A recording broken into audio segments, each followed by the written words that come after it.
The long autumn evening unspooled into an amber dusk as the sunrise of Ashai nosed through a seam of sullen clouds.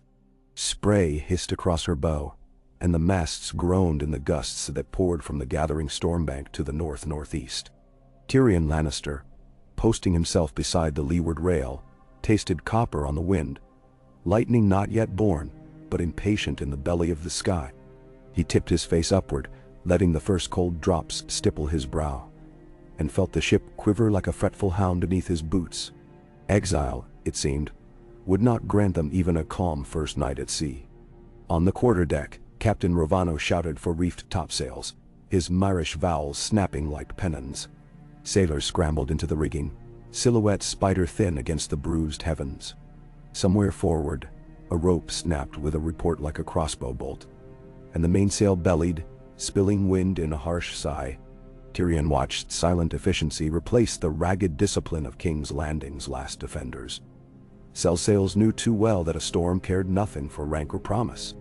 Even Cersei emerged from below decks, hair plastered to her temples, golden gaze sweeping the deck as if the storm dared challenge her.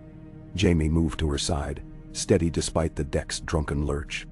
Tyrion heard only fragments of their exchange, her clipped fury, his murmured assurances, before a boom of thunder drowned the words. Lanterns winked out one by one as the rain pressed in, thick and sudden. The horizon vanished. Tyrion's world shrank to a realm of heaving planks, curtained by rain that stung like thrown gravel. The first wave broke, a wall of black-green glass, lifting the sunrise then slamming her into the trough. Shouts rose, half swallowed by wind. Tyrion's stomach lurched toward his throat. He clamped a hand to the rail and forced slow breaths through clenched teeth. He thought, absurdly, of court feasts in the Red Keep. Roast suckling pig glazed in honey, blood-red hippocras, Cersei's mocking smile across a glittering table. He thought of how quickly splendor could drown. Another wave hammered the hull, and the brig's timbers shrieked. The stern swung broadside, pitching boxes of dried cod across the deck in a shattering spray of splinters. Jaime barked orders he must have learned marching under Randall Tarley: tie off, lash down, form a chain, until his voice vanished in the storm's roar. But sailors obeyed, hauling lines in sodden confusion. Tyrion felt rather than saw the topmast bend, then right itself, the entire vessel flexing like a living thing. He caught Captain Rovano's eye through the deluge. The man's face, lit by intermittent lightning, held something perilously close to joy. There were men who worshipped the sea in all her moods, and Rovano was one. Tyrion envied him in that moment. A philosopher could spend 3 lifetimes studying fear. A sailor needed only one good gale to master it, or perish. The storm's heart passed at midnight, leaving the brig wallowing in swells that rolled like the backs of leviathans. Wind fell to a ragged whisper, and the survivors stood blinking beneath a sky swept clean of cloud. Starlight glittered on ropes strung with rain pearls. The deck, slick as black glass, reflected broken constellations beneath their boots.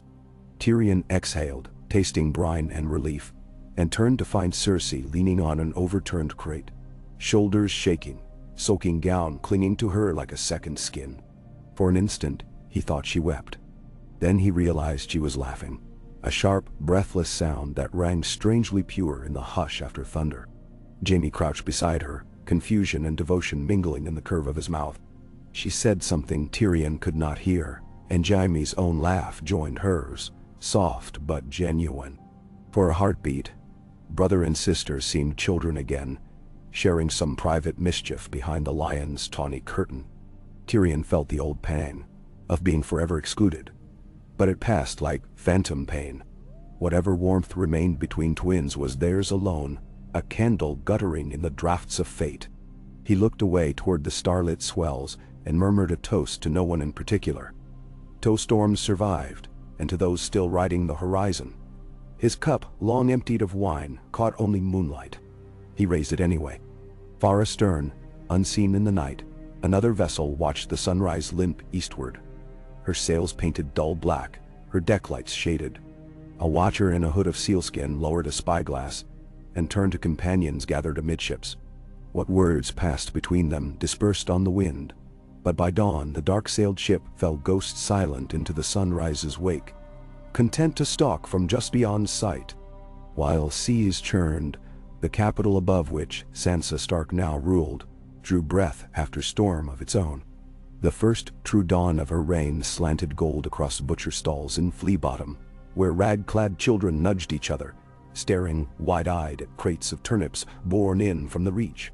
The Queen's new quartermasters had stamped each crate with a direwolf burned deep into the wood, and the image set tongues wagging.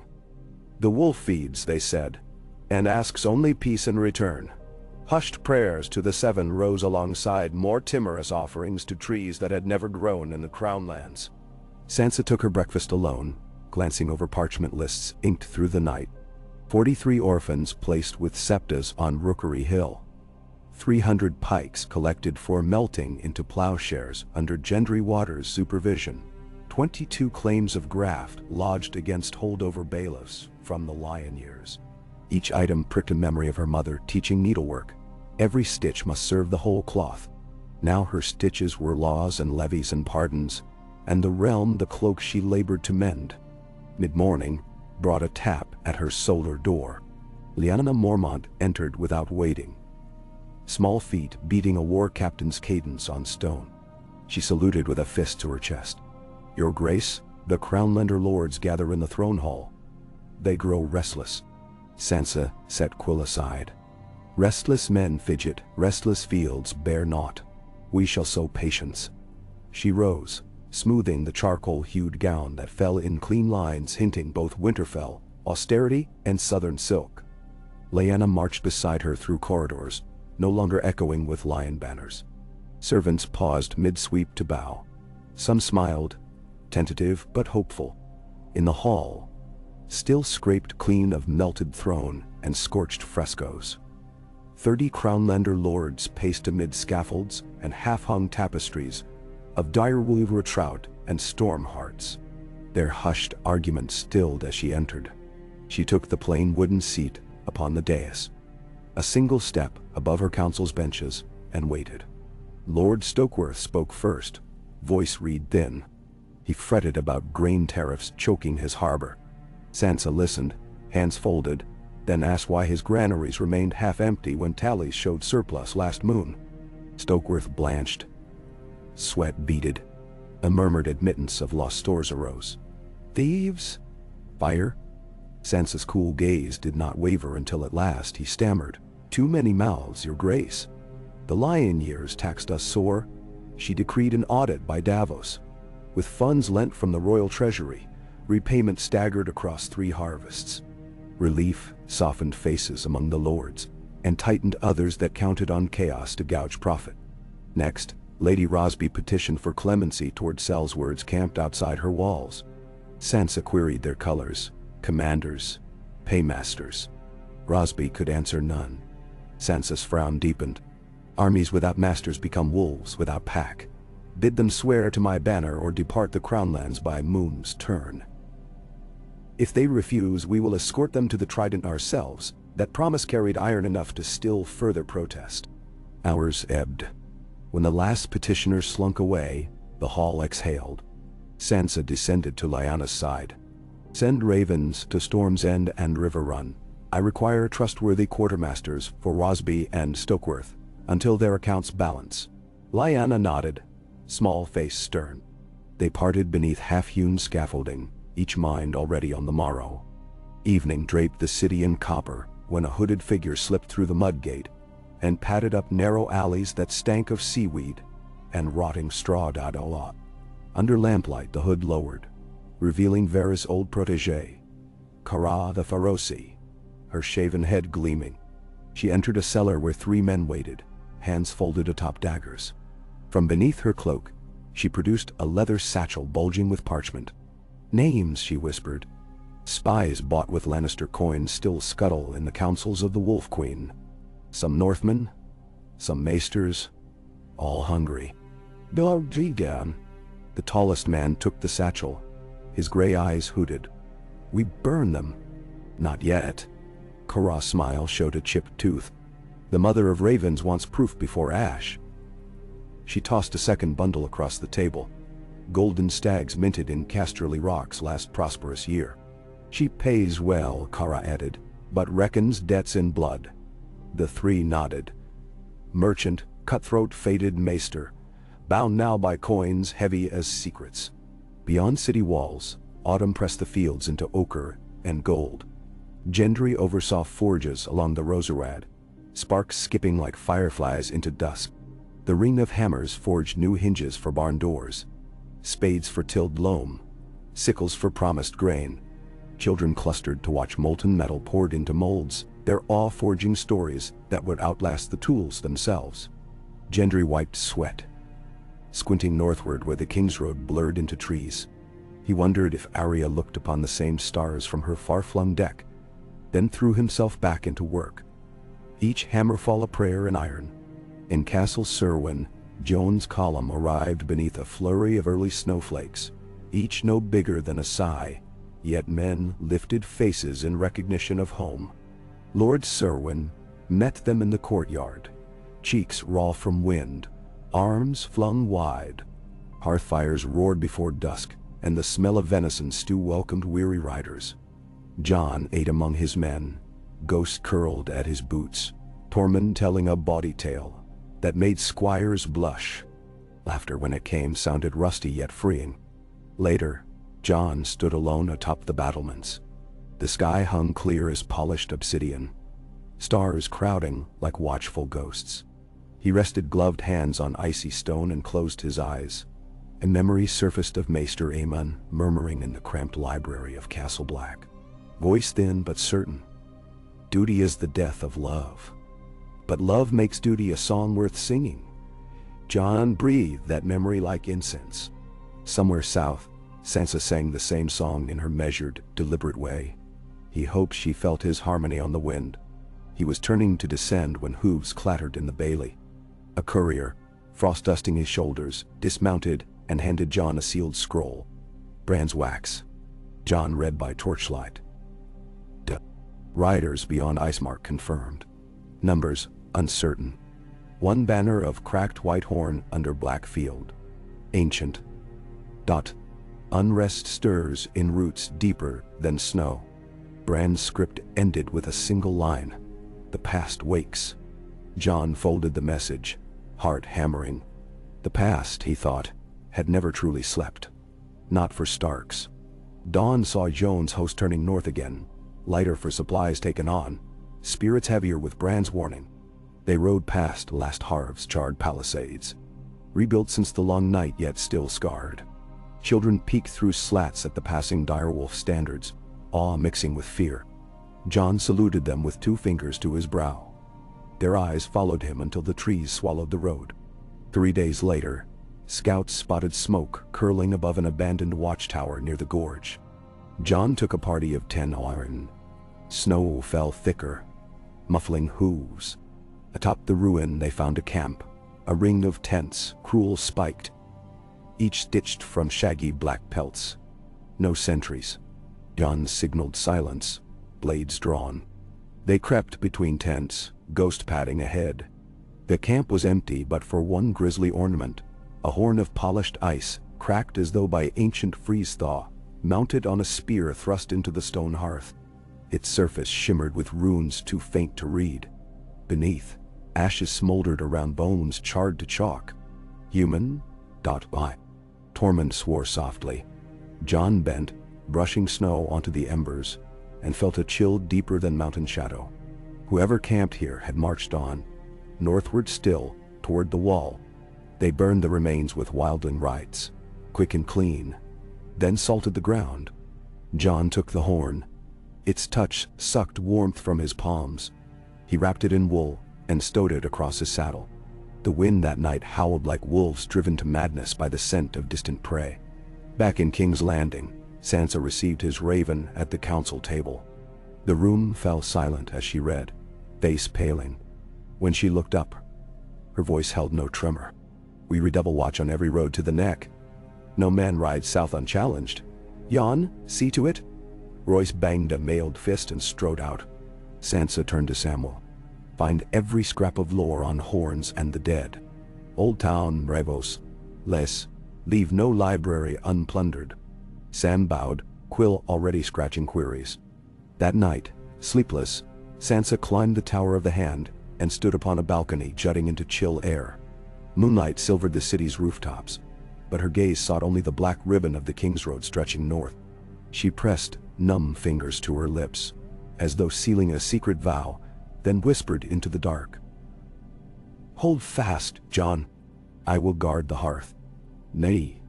South of the Stormlands, Arya's Storm Maiden coursed past, sun-bleached cliffs of the disputed lands, sails swollen with trade winds. Gendry leaned over the gunwale, sea spray flecking his beard. "If we keep this pace," he called, "we'll sight Neath by fortnight's turn." Arya, atop the mainmast yard, laughed. A sound bright as a whetted blade striking flint. "Then we chart new waters," she replied. "A map is only a cage. Let's scratch new lines upon the world." Danany. Yet even she felt the tug.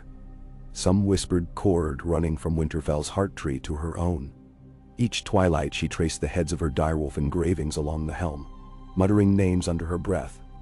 Sansa, Bran, Jon, Rickon lost but never forgotten. The names were anchors. The sea, vast promise. She meant to return one day, with stories that dwarfed old legends. For now, the horizon beckoned, wide as freedom. Weeks flowed like river water. At White Harbor, the first snows carpeted quays just as the Northern Fleet, a motley of fishing cogs painted with snarling wolves, took on salted cod for King's Landing. Lady Aelys Karstark oversaw loading, her pockets stuffed with sealed letters bearing Sansa's hand. Each ship's captain swore before the harbor's carved merman statue, grain south, steel north. Messages to every holdfast smaller than a hound's kennel. Networks were veins. The realm's lifeblood must circulate. Bran, meanwhile, summoned ravens to every rookery with a single cryptic directive. Remember the night that never ends. Old maesters trembled, quills shaking. Some argued the boy lord meddled in superstitions best left buried. Others recalled the shattered dawn on the fields of fire, when dragons first came. They quaked all the same, and penned the message neat. In the Vale's Eyrie, Lord Robert Arryn, grown taller, voice breaking, clutched the scroll with trembling fingers. His green eyes sought his regent. Jon Royce, just returned from council, watched the young lord struggle to find words. Robert swallowed. "Uncle Jon, if winter's shadow creeps again, will the Knights of the Vale answer?" Royce knelt, gauntleted hand on the boy's shoulder. "The Eyrie stands above storms, my lord. But we do not stand apart." Robert's smile, thin but real, formed the first ember of courage. Across the Iron Islands, salt winds rattled shutterless windows.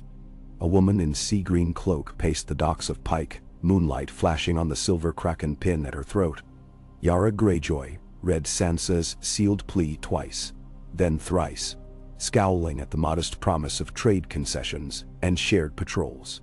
"The North asks much," she muttered, but memory of Theon's last pledge, North and Ironborn allied, tugged her heart. She tucked the letter inside jerkin, turned toward her waiting longship, and barked an order. Ironmen leapt to oars, their chants echoing off basalt cliffs. On the 15th night of the new moon, Joan's vanguard reached the Shadow Tower. Flames guttered along parapets, but no horns greeted them. The gate gaped like a tooth-stripped maw. Inside, the courtyard lay choked with drifted snow. Tools lay where they'd been dropped. A stew pot hung above ashes long gone cold. No bodies, no tracks. Just emptiness, echoing daw. Joan's breath fogged as he strode the abandoned mess hall. His torchlight found a smear of frozen blood across trestles. Dragged, not spattered. Wordless, he pressed fingers to the mark. Still sticky. Hours old. When he straightened, the horn of cracked ice shifted inside his pack, as though alive to the scent. Tormund finished a circuit of ramparts, face grave. No sign of crows. No sign of deserters either. He lifted a ragged scrap of black cloak, its hem crusted with frost. Taken or fled, I know not. Jon met his eyes. How many garrisons stand between here and Eastwatch? 3. We ride before dawn." They bedded in the common hall, but few slept. Jon lay listening to Ghost's low growl rumbling in the dark. Outside, wind slithered through arrow slits, carrying with it scents older than language. Ice, pine, smoke, and something like ancient grief. He closed his eyes and saw Bran beneath the heart tree, whispering prophecies and root song. Jon whispered back, "Hold the dawn." Sansa's own night was broken by a messenger banging the tower stair. She met him half-dressed, hair unbound. A raven from Gulltown reported ironborn sails angling round Cape Wrath, kraken banners rippling. "Not raiders," the letter insisted. They turned south by west, toward the Mander. Sansa smiled. Yara's answer, swift as tide. She summoned her scribe to pen invitation for Yara to treat at King's Landing, then paused. The landing still reeked of char and fear. Perhaps better to host aboard Yara's flagship, neutral waters easing negotiations. She phrased the offer carefully, measuring salt pride against wolf courtesy. At midday, as ink dried, Aegon's high hill shook with distant thunder. Sansa stepped to a balcony to find the source, then realized the rumble came not from sky but from the city gates. A caravan rolled through, 40 wagons laden with winter apples, beans, rye, escorted by 50 tall riders bearing antlered helms. Lord Edmure Tully himself rode at the column's head, fish banner flapping. He had left River Run at dawn a week earlier, ignoring maesters who warned of chilled torrents. The Wolf Queen needed food. The Riverlands would bleed water before they denied it. That night, Sansa feasted the rivermen in the great hall stripped of lion sigils. Tables groaned under stews thick with barley. Edmure raised a goblet. "To family restored," he declared. Sansa lifted hers. "To rivers that remember their source." Laughter rolled, warm as hearthfire. Yet beneath it, she felt the tremor of Jon's distant steps echoing from the wall. Autumn died. Winter bared its teeth. Snow dusted the eerie sky bridges and crusted the battlements of Storm's End. Fires guttered low in the house of Black and White, where the priests of the many-faced god whispered of a queen whose enemies called for silent absolution. In Bravos' moonlit canals, faceless oarsmen spoke of horns made of ice and men who walked without breath. Across the jade gates, yellow priests in Volantis fanned coals before red-robed altars, chanting that the night once defeated might rise anew, unless the hand hears the flame. And beyond the far horizon, where the shivering sea lapped against a coast few living cartographers bothered to ink, the dark-sailed ship that shadowed the sunrise reached a cove of basalt spires. Torches flared along the strand, revealing huddled figures wrapped in midnight furs. The pale-eyed man disembarked first, unlatching the horn of black ice from its mooring. He raised it overhead, moonlight rippling across runes. No sound left the horn, yet the gathered company sank to one knee, as if thunder had cloven the sky. He spoke in a tongue that crackled like breaking frost. At his words, a ripple coursed through the kneeling ranks. They rose, 100 strong, and turned inland where jagged mountains glowered. Above them, the aurora writhed, green fire dancing across star-stung dark. And the silence that followed felt less like peace than a held breath before the scream. 500 leagues west, aboard the Sunrise, Cersei woke with a gasp. Sweat chilled her spine though the cabin lay cold as a crypt. She groped for a cup, slaking thirst that felt born of deserts. In the stillness she heard something else, a soft, rhythmic scrape, a whetstone on steel. She pushed the door ajar. On deck, Tyrion sat cross-legged, honing Jaime's spare short sword beneath weak starlight. He glanced up, eyes shadowed. "Nightmares?" he asked. She almost barked a denial, but exhaustion left her raw. Instead, she nodded once. Tyrion resumed his slow, steady strokes. "Steel is honest. Dreams are not." She stepped into the night, arms wrapped around herself. Waves slapped the hull with sullen regularity. Clouds knotted on the horizon. Jaime leaned on the rail, head bowed. Cersei walked to him, resting her cheek against the cool brass of his false hand. "Storm ahead," he murmured. "Always," she answered. Above their heads, unseen by any watcher, a meteor seared across black heavens. A white-hot tear drawn west to east, vanishing like a match strip in wind. Somewhere in the Red Keep's reforged godswood, Maester Wolken woke from light slumber, heart hammering, convinced dawn had come hours too soon. He rose, took quill, and wrote, "A star has fallen. Portent uncertain. Pray it marks a turning. Pray too that wolves keep watch." And in Winterfell's snow-mantled courtyard, Bran felt the star's dying heat brush his sight. He let its fading arc guide him north, above the wall, into a dark where even moonlight failed. He saw footprints glowing blue against fresher snow, hundreds striding southward with purpose cold as the void between stars. He felt them stir the ancient marrow of trees that remembered the Dawn Age. In his chair beneath the heart tree, Bran shivered.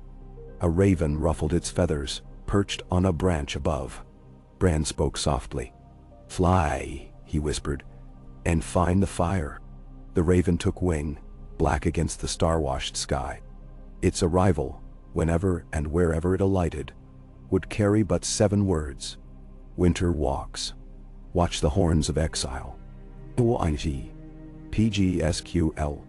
Rain returned 2 mornings later, but the sea kept its promise of calm, rolling beneath a low blanket of pewter cloud that diffused the light so evenly the horizon seemed rubbed away. Tyrion occupied a stool on the Sunrise's quarterdeck with a small travel desk balanced on his knees, quill jerking in rhythm to the vessel's slow heave. The ink had picked up the scent of salt over days uncorked, and every downward stroke smelled faintly of brine.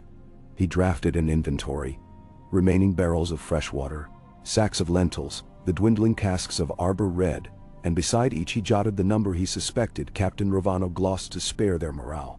As the nib scratched, he became aware of another sound layered beneath creak of timbers and mutter of rope.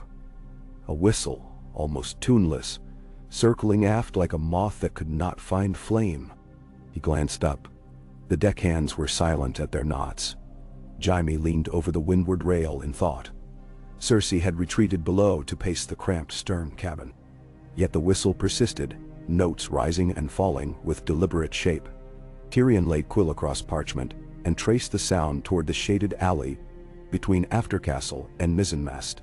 A boy no more than 12 crouched there, shoeless, hair ropey with tar, whittling a length of driftwood with a knife grown dull. He whistled through a chipped front tooth, a song Tyrion could not place, neither Westerosi marching tune nor Braavosi harbor hymn.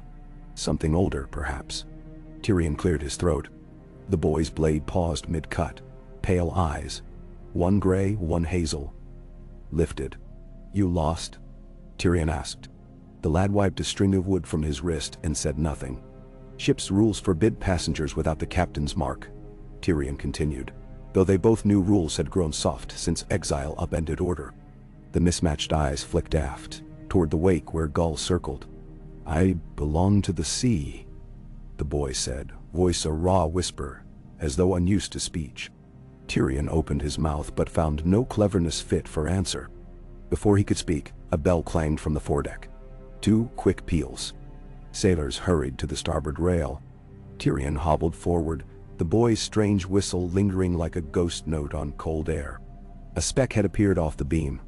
The dark-sailed vessel that had dogged them since the first storm, now easing closer, sails brailed tight to arrest speed. Its hull sat low, paint flaking in scales, but the spars were new and gleamed in glancing light.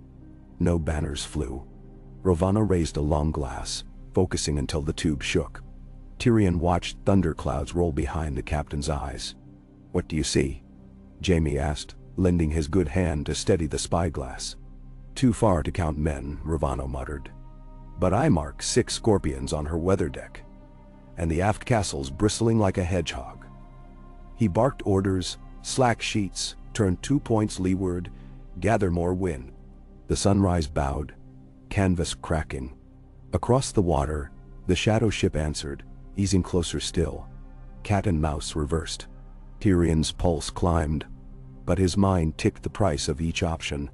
Run and risk being chased until stores failed. Heave to and pray for parley. Fight and bleed out beneath strange black bolts. He looked over his shoulder. The boy with uneven eyes watched from the mizzen ratline, knife now tucked away. He mouthed a word Tyrion could not hear. Perhaps a name, perhaps a warning, then vanished like breath in fog. Afternoon stretched on, wind freshening. Yet despite her armament, the pursuer kept distance, never closing within bowshot, as though study mattered more than capture. By dusk, she ghosted astern once more. Ravano permitted lanterns but ordered shutters only half opened. Light spilled in slender bars across deck planks, turning sailors into pale slices of themselves.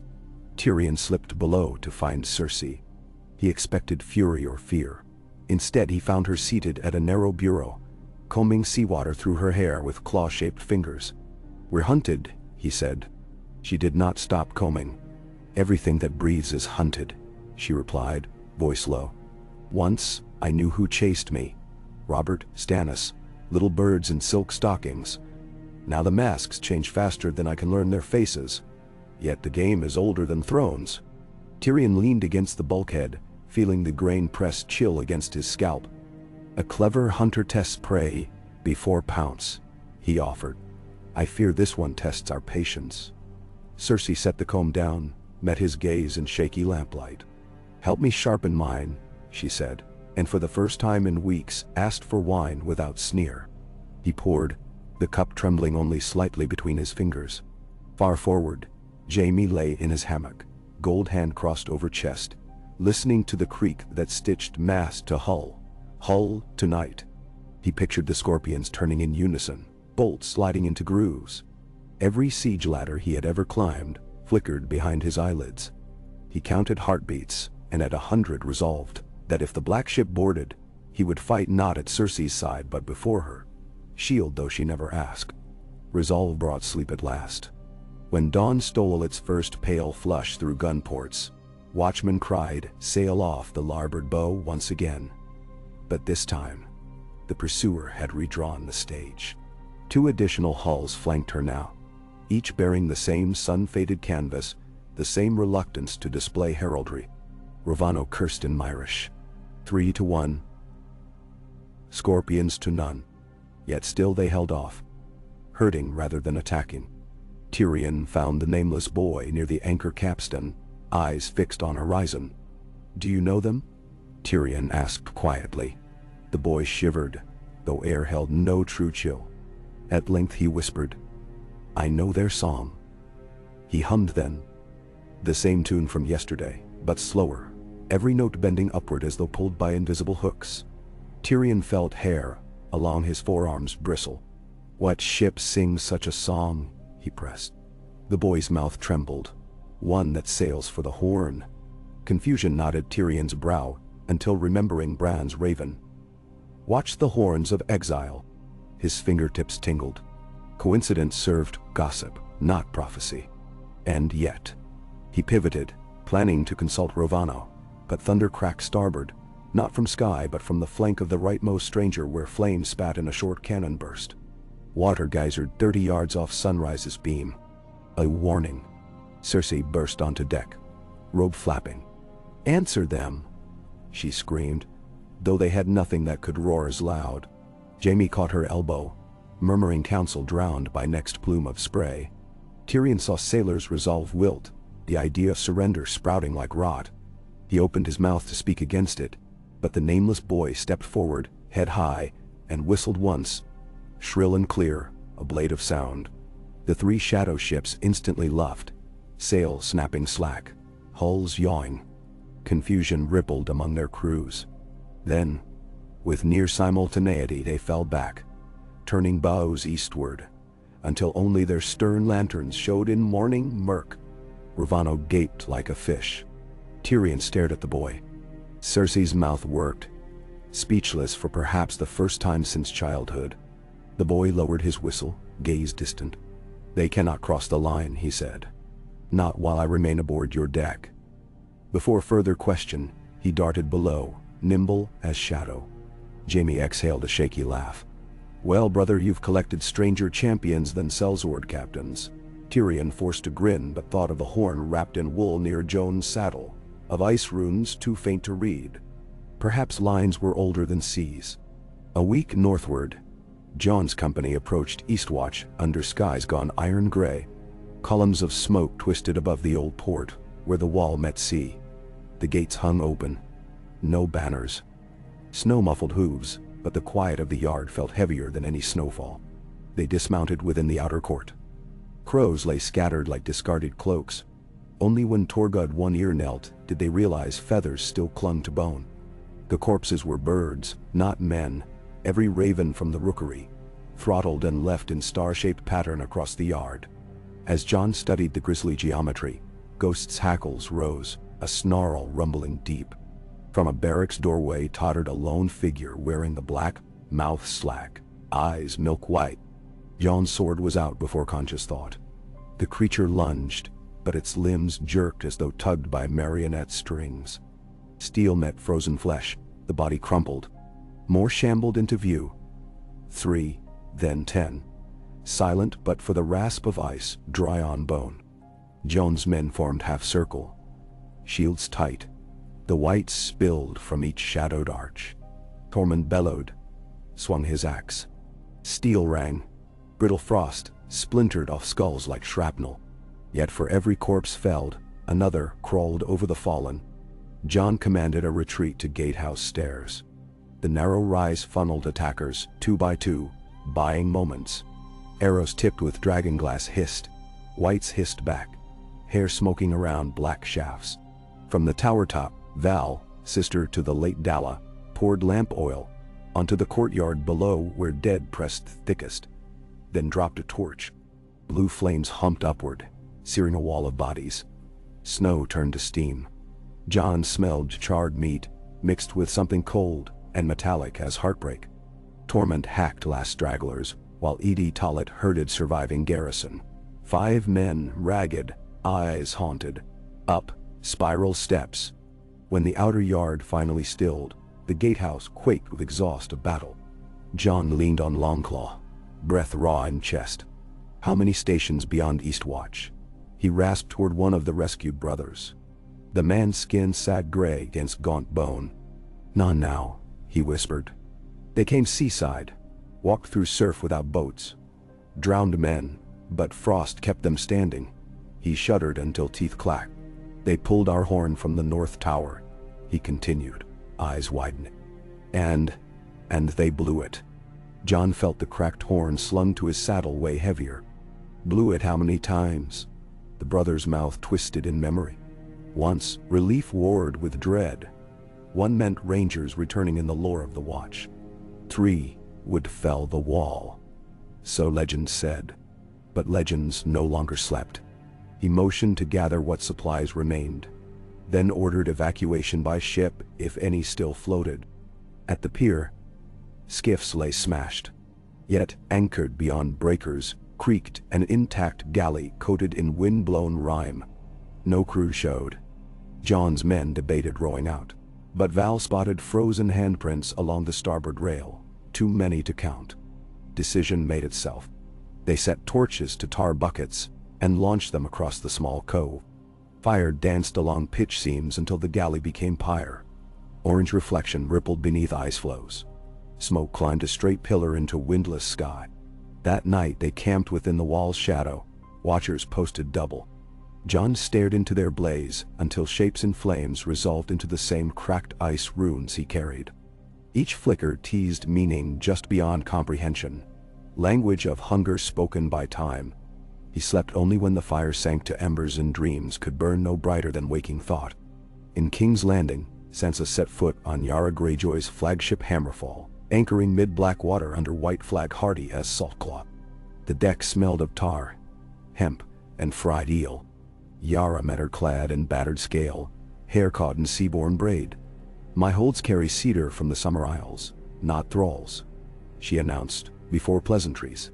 "I come to trade freedom for harvest share and right of drydock at Driftmark, nothing less."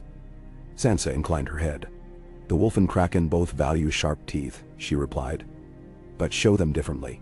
Discussions unspooled through slow hours, salted mead passing between.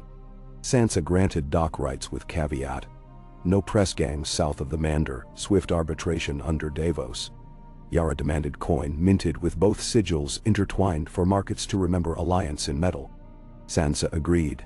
noting to herself that coin dice could immortalize promises beyond lifespans of queens. By sunset, they clasped wrists, barked mutual laughter. Yara at the thought of krakens etched on stark silver. Sansa at the relief of one front pacified. Her return across choppy water brought fresh worry. Cora the Feroci had struck. A granary fire in the Hayford district. Set midnight, flames fanned by stored chaff until the roof caved. 20 casualties, grain reserves halved. Sansa walked the charred ruin barefoot, ashes clingy, smoke still curling from beams like dying worms.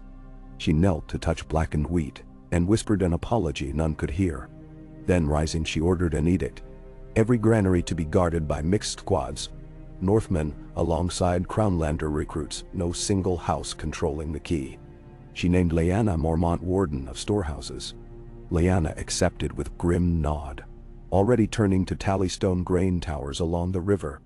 Edmure urged mercy for smallfolk trade guilds unable to meet quotas after fire. Sansa agreed, but set penalties on guildmasters who overreported losses. A flame hides many thieves, she observed. We will not reward them. She spent next night reading scrolls by guttering candle until eyes ached. Samuel arrived near dawn bearing 3 tomes from the Red Wine Pack, each chronicled myths of the Horns of Winter, carved by first men to summon giants. They spoke of a lesser twin, the Horn of Frost, lost to sea, said to open ways across water for armies of cold. Sam apologized for lack of concrete proof. Sansa thanked him, then penned Raven to Jon, burn any horn not wrought by iron men. Ghost will know which. She hesitated, added a second line.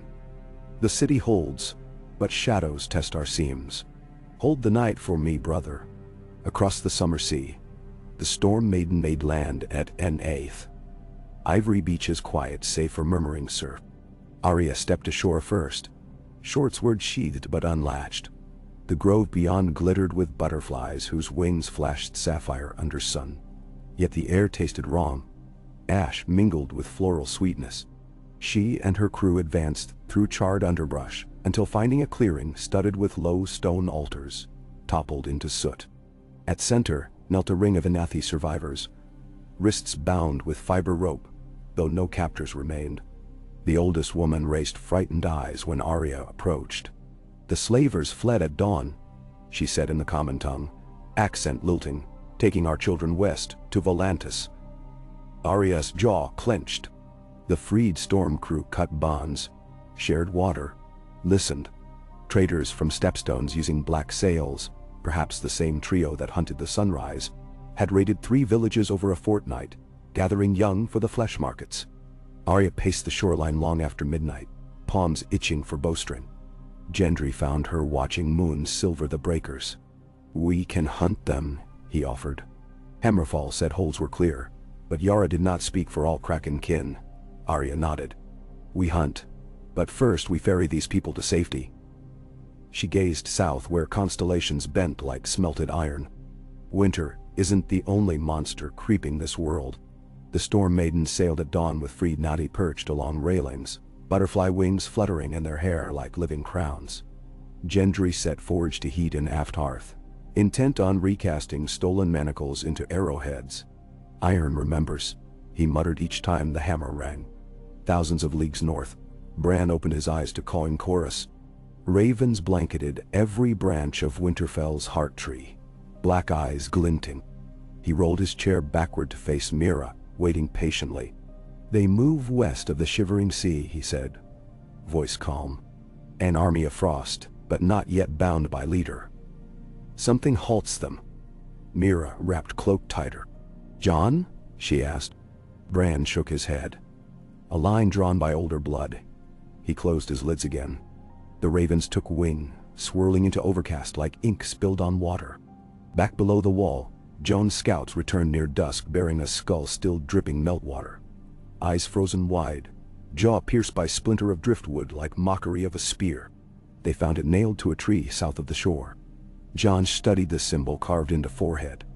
A horn bisected by lightning. Message. Tormund grunted. Come sea road, come storm. Jon rode to the seaside cliff where he could see open water. Icebergs drifted. Uncommon this early. pushed by currents turned unnatural. He watched until night buried distinction between sea and sky. Morning, he convened council. We cannot hold the line in 2s and 3s, he addressed the ragged garrison. We gather at Castle Black. Rally every sworn blade still breathing. We seal Shadow Tower and Eastwatch behind us. The wall's magic is cracked, but stone still slows. No one argued. Work began. Demolish piers, collapse staircases, fell watchtowers with fire set at footing. Each ruin a tooth broken from smile of the wall. Slow to shatter. Ghost-herded horses jittery from scent they could not name. As they rode west along the wall's base, Jon scanned sky for wing beats unnatural. Near Icemark they spied smoke. Closer, the lodge of the bearded priest Runsel blazing. Within charred remains lay runic stones once used for rituals older than the Seven. Sam, reading while saddlebound, blanched. They erase lore, he whispered. So we forget before we fight. Jon laid a hand on Sam's arm. Then we will remember for them. In King's Landing, Kara struck again, this time subtler. Forged ledgers planted within Master of Coin's office, implicating Braavosi traders in price-gouging flour. The city boiled with rumor. Breadlines lengthened, patience shortened. Sansa convened night court, allowed small folk to speak grievances directly. One miller accused a rival of hoarding. The rival produced countersigned receipts. Sansa traced signatures, noting ink batch differences, disproving forgery with calm questions that turned accusations upon the whisper net. Tension eased, but seeds planted. Cersei's sunrise reached less under false pennant of storms, and to avoid Lion's stigma. The nameless boy vanished into crowd the moment gangplank touched dock, leaving behind only the carved whistle on Tyrion's bunk. Tyrion pocketed it, unsure whether gift or omen. Lycian authorities granted 3 days harbor.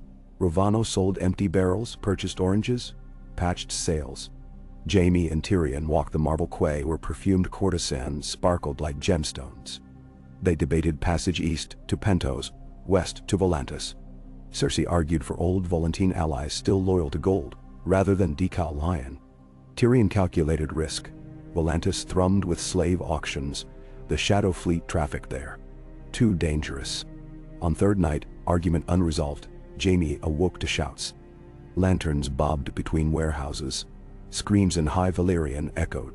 By the time he reached street, Cersei stood over a Lysine Bravo, bleeding out, dagger wet in her hand. He recognized me, she hissed, eyes feral. Word will spread. In distant alley, bells clanged. Tyrion arrived, panting. Then we depart now, he said. They fled for sunrise, only to find harbor chain lifted, gate barred, black-sailed ships, moored inside like spiders feasting. Their pursuers had arrived ahead of rumor. A tense parley followed at dawn on neutral pier. The shadow captain removed hood, pale features, hair white as sea foam, left eye missing and sealed by disc of carved horn strapped with leather thong. He introduced himself in Valyrian accent, thick as kelp. "Call me Breaker," he said. "I claim bounty on the Twin Queen unseated, but blood will purchase as well as coin." Cersei bristled. Tyrion offered wine. Breaker declined. "I drink only the sound of horns," he motioned. And from the ship 2 slaves carried a chest banded in bone. They cracked lid revealing fragments of glassy ice, each rune wrinkle with blue light. Jaime stiffened. Breaker smiled, tapping lid. "These shards sing of storms to come. Trade the lioness, gain your lives. Refuse, sail no more." Tyrion noted the missing eye, socket sealed by horn's cross-section, and staked gambit. "You seek to complete what shattered your sight," he surmised. "Pieces left to find north of wall, not aboard a ship south. Spare us. We guide you to Stark Queen who holds letters from Warg Seer. She knows horn lore. Cersei shot him glare lethal enough to freeze wine." Breaker considered, tongue-probing lips like serpent-tasting wind. "A map in a dwarf's head?" he mused. "Better still, the dwarf himself." He snapped fingers, cell sails advanced. Jaime drew sword, stepped before Tyrion, Blades formed steely ring, but shouts rose at harbor mouth. Sails marked with golden kraken cresting wave. Yara's advance squad returning from southern escort, answering Sansa's raven to watch seas. Scorpions aboard ironborn longships swiveled, bolts clacking. Breaker assessed odds, whistled. His men melted back, just returned aboard. "Another day, Kingslayer," he called. "Retreat casual." Chains clanged. Harbor mouth reopened. Breaker's fleet slipped out like shadows under gull cry. Yara's ships pursued only until open sea, wary of ambush.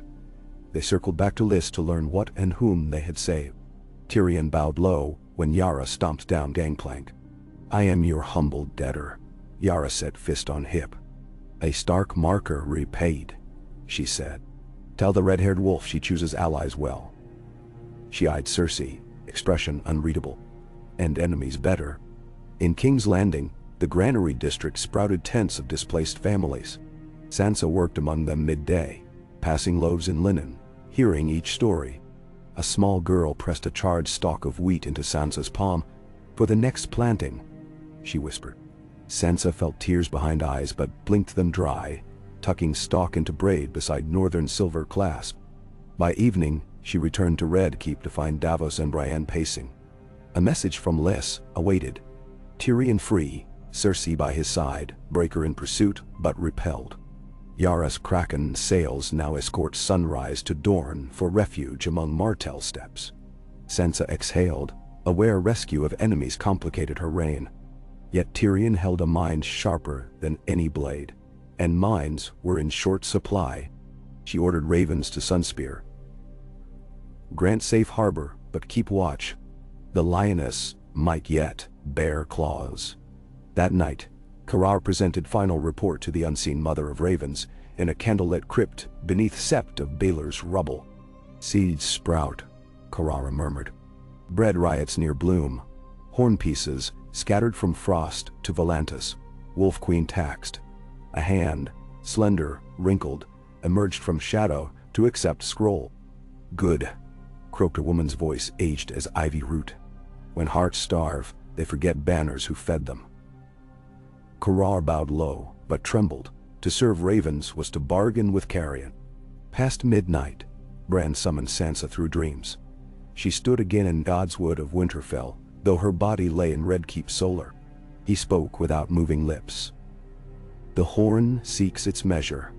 Gather its echoes before Breaker does." She woke sweating, dawn still hours away. She penned orders to dispatch Lord Glover north with 50 ravens trained for speed. Scrolls contained sketches of horn fragments, blue runes keyed by Sam. "Search every hold of Frost," she wrote. "Pay in silver, pardon in past crimes, but deliver pieces to Castle Black." She signed with direwolf surmounting crown, wax still warm when first bell tolled. At sea again, the sunrise tacked around the stepstones under Kraken guard. Jaime stood stem castle, scanning horizon for Breaker sails, but none appeared. Yara's helmsman joked Breaker would not challenge Kraken in home tide. Tyrion suspected other motives. The nameless boy's absence felt gap in planking. Each creak of hull made Tyrion half expect mismatched eyes to emerge. He polished the whistle, studied grain lines, saw faint runes etched along mouthpiece, identical to those on shattered horns. He hid it in pouch lined with down. Cersei watched the act but said nothing. In Volantis' shadowed auction yards, Breaker met with red priests who burned orange spices before obsidian idols. He revealed ice shards. They paid in dragonglass arrowheads, and, more importantly, rumor. A horn in 3 pieces once tempered by breath of Kraken god. Part lost at Skagos, part in vaults beneath Old Town, part carried south by exiled dwarfish prince. Breaker's empty eye seemed to glow. "We sail for the arbor," he declared. "The lion's cub leads us to the sparrow's nest." His crew prepared rigging of black sails once more. Sam, unaware he harbored a target, reached Old Town days later by Ravenloft. He met Archmaester Ambrose in Index Wing. Together they sifted crypt ledgers for mention of Frosthorn. Ambrose scoffed until Sam placed blue ink sketch beneath his nose. Ambrose paled, recalled ancient theft.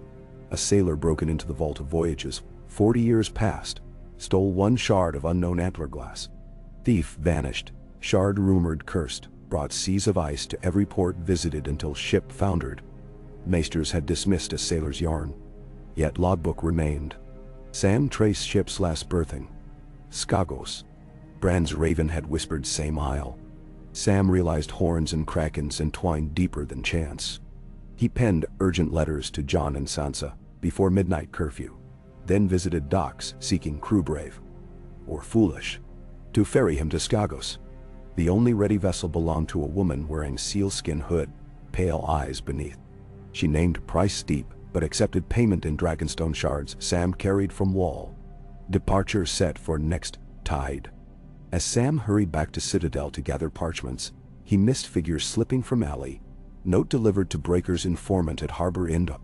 In Dorne, Tyrion disembarked at the shadowed wharf of Planky Town, where lemon groves perfumed air, even at dusk. Martell banners, sunburst pierced by spear, hung limp, summer heat lingering though calendar edged to winter. Ellaria Sand herself greeted them with courteous distrust. House Martell remembers lion serpents, she intoned. But the Wolf Queen asks, we obey out of respect. Cersei bit retort. Tyrion bowed. Jaime presented gift. Myrish water clock seized from King's Landing vault. Each face etched with vines. Ellaria accepted, gestures smoothing. She led them to Sandstone Villa, overlooking tide flats. There, under canopy, Tyrion unfolded maps of Sea of Dorne, marking Breaker's likely routes. Ellaria studied chart, candle casting twin spears of shadow across her cheeks. The man hunts horns, she asked. Tyrion nodded. He may think to control dead men if completes it. Ellaria snorted softly. Fools chase thunder expecting music. Yet fools with ships still sink fleets. She offered sandsteeds to carry them by land north to King's Grave. From there ravens could take word to Sansa without risk at sea. Cersei objected, fearing desert ambush. Tyrion turned to Jaime. Choose. Jaime weighed both roads. Sea choke with kraken, dune hide with scorpion. He chose land. 3 days' ride under amber sun with cool nights under blanket of wind. They spoke little, each nursing separate ghosts. On second dusk, they camped near petrified forest, where trunks looked carved of bone. Tyrion sat by fire trimming his beard. Cersei approached offering wineskin. They shared draught in silence until she asked, "What do you see when you look on me now?" He considered, then replied, "A woman balancing rage against ruin. Too stubborn to fall." She laughed once, bitter. "You forget the venom." He tossed twig into flame. "Venom only matters if there's tongue to deliver it." She stared at him across flicker. Something softened behind her gaze. She nodded, retired to bedroll. In King's Landing, Brienne uncovered forged ledgers by tracing watermark unique to parchment imported from Norvus. She confronted Master of Coins Scribe, who cracked quickly, giving Carrara cellar hideout. Davos led guard raid at dawn. Cellar empty, only black feathers arranged around a scorched parchment bearing 7 words. Winter walks. Watch the horns of exile. Sansa read it aloud. They steal our warnings to weaponize them. She murmured. Gendry, newly landed with Drummond of forged tools, suggested building beacons along King's Road. Towers of coal oil signaling horn movements. Sansa agreed. Work gangs formed, each led by smiths, mixing northern discipline with riverland craft. Arya's Storm Maiden chased slaver galley through Stepstone's fog for 2 blood-thick nights. On third dawn, they caught her grounded on Sandbar. Arya led boarding party across shallows, blades low dodge. Slaver crew, half asleep, roused too late. Combat brief, messy. Gendry smashed chains. Nathi children cried, but did not flee. Below deck, they found crates of ice-crusted shards, identical to those Breaker flaunted. Arya touched one, cold stabbed through glove. She ordered crates hauled to deck, set pitch, burned them to hissing steam while captives watched. Frost smoke rose, twisting among gulls. Gendry eyed residue, ash that glittered like ground quartz. Even burned, power whispers, he muttered. Arya resolved to carry no shard. They escorted freed children to Tyrosh, leaving them in care of lay serpents, an order sworn to end slaving of NDE. As they sailed back toward Westeros, Arya sketched new map lines, etching stepstones as graveyard for horn shards. Bran reached further still, mind-riding Arctic turn beyond then valleys. He saw vast sheet of ice calve into sea, birthing berg shaped like horn emerging from skull. He felt yearning in frozen wind, a call for pieces to reunite, complete something slumbering. He willed turns to circle, drop pebbles onto berg, marking rune pattern pattern. Pebbles made no dent, but Bran satisfied symbolic defiance. When he returned to own skin, Mira offered broth. He drank, hands trembling. "The world cracks," he whispered, "yet threads hold if we keep weaving." At Castle Black, Jon arrived to find wildling clans already gathering under banners, scrawled with crude wolf heads, alongside their sun motifs. Cotterpike surviving seamen disembarked from cobbled caravels carrying refugees from Hardhome. Jon walked among them, clasping shoulders, promising fires behind walls. He addressed assembly that night from atop Longtable in mess hall. "We faced the Night King and won because all folk, free and bound, fought as one. Now a different enemy gathers shards of yesterday's fear to use tomorrow. We cannot let him sound the horn." Cheers greeted, but Ed stepped forward afterward whispering, "We've dragonglass for arrowheads, but little for spear. Mines on Dragonstone operate slow under Stannis' leftover crews." Jon nodded. "Send Raven. Ask Queen of Wolves to dispatch smelters." Ed raised brow. "Even if it empties her treasury?" Jon sighed. "Gold buys battles. Unity wins wars." Gold itself traveled south this same hour. Cersei's last trove hidden in false panels of sandsteed saddles, destined for who knew. But as they ascended Prince's Pass, they found path blocked by riders beneath white banner, marked with dark eye, encircled by thorns. Breakers scouts. Jaime unsheathed, while Tyrion sought words. Battle erupted swift. Crossbow bolts whistled from cliff, skewering 2 Dornish guards. Cersei spurred her horse upslope to flank. Jaime and Tyrion remained pinned. Tyrion ducked behind rock, mind racing. He produced the whistle, blew 3 sharp notes. Echo bounced along ravine. Atop ridge, a silhouette rose. The mismatched-eyed boy, astride dun mare, flanked by desert hawks. He lifted rod strung with bones, shook it. Breaker's scouts froze mid-draw, as if turned to salt. Horses panicked, bolting downslope. The boy urged mare downward, eyes darker than dusk. "I follow horn pieces," he told Tyrion. "They speak loud." Jaime stared. "Are you friend or omen?" The boy smiled sad. "I am linekeeper," he whispered. "Where I stand, frost cannot pass." He nudged mare, vanished among rocks. Scouts recovered, scrambled, but morale tattered. They fled. Jaime, breathing hard, turned to brother. "Find out his name." Tyrion nodded. "I intend to ask next time he appears, assuming he is not myth-wearing skin." They retrieved dropped saddlebags of gold, pressed onward. In Old Town, Sam boarded sealskin sloop, named Quiet Sister. Night fog closed around prow, as city lights dimmed astern. "Captain," the seal-hooded woman, hummed same tune Tyrion once heard, rising minor cadence bending upward. Sam shivered, though air mild. He asked if she knew reason. "We marked the line," she murmured. "To warn the deep." He pulled cloak tighter, gazing north where horizon blended with sky. Somewhere ahead lay Skagos of legend, jagged isle where unicorns roam snow valleys and giants carve runes on bones. And maybe, he thought, end of one story and beginning of darker. Beneath King's Landing, Karar received fresh directive. Ignite riot at Long Market using shortage scare. She armed street orators with counterfeit coin, promised double pay. Yet at dawn, as speakers rallied crowds, carts rolled in laden with grain from Gendry's new beacons. Word had reached Riverlands early, farmers dispatched surplus. Orators found no hunger to fan. Quara seethed. She slipped into crowd to spark brawl herself, but Lyanna Mormont's watchmen intercepted, blades quick. Cora escaped with flesh wound, blood spattering cobble.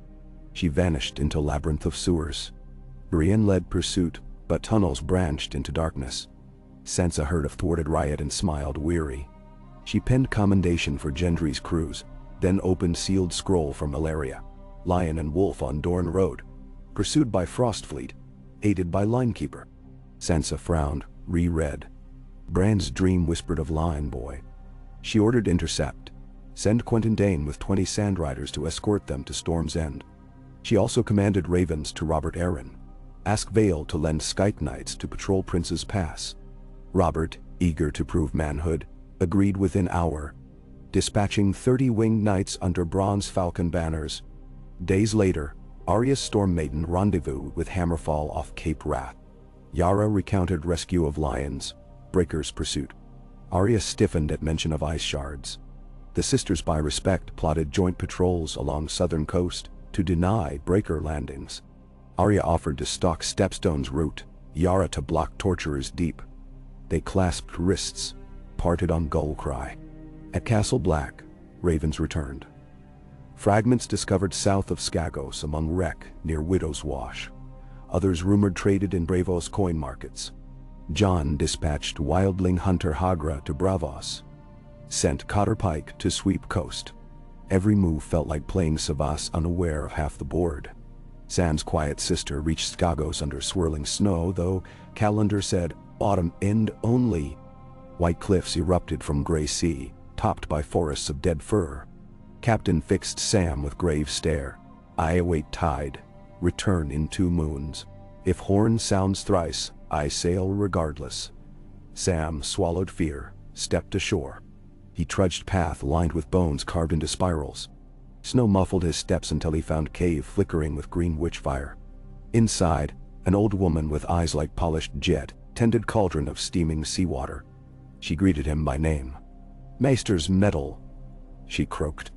"You seek shard that bleeds cold." Sam nodded. She reached into cauldron, drew fragment glowing blue. Steam hissed where it touched air. "All pieces yearn," she warned. "Bring them together and storms will walk. Scatter them, and storms wander but weaken." Sam extended wolfskin pouch. She dropped fragment, steam coiled out. "One thread teased loose," she said. "Weave it where needed." Sam thanked her, turned to leave, then paused. "What price?" She smiled, revealing gums black as squid ink. "Remember our song, teach it to those who hold the line." Outside, snow thickened to near whiteout. He trekked back, but shore empty. Quiet sister gone. Panic rose until fog split. The ship anchored farther out, ice forming halo around hull. Small boat waited. Captain waved. They sailed at once, wind howling. Sam cradled pouch, heart pounding. Breaker, meanwhile, guided fleet north from Arbor, circumventing Redwine patrols via hidden channels, using weather spells learned from shards. They hummed when pointed like compass.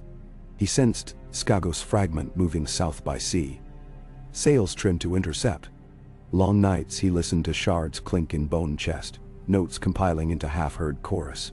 He dreamt of wall cracking like river ice, dead hordes marching under horn blast he would blow.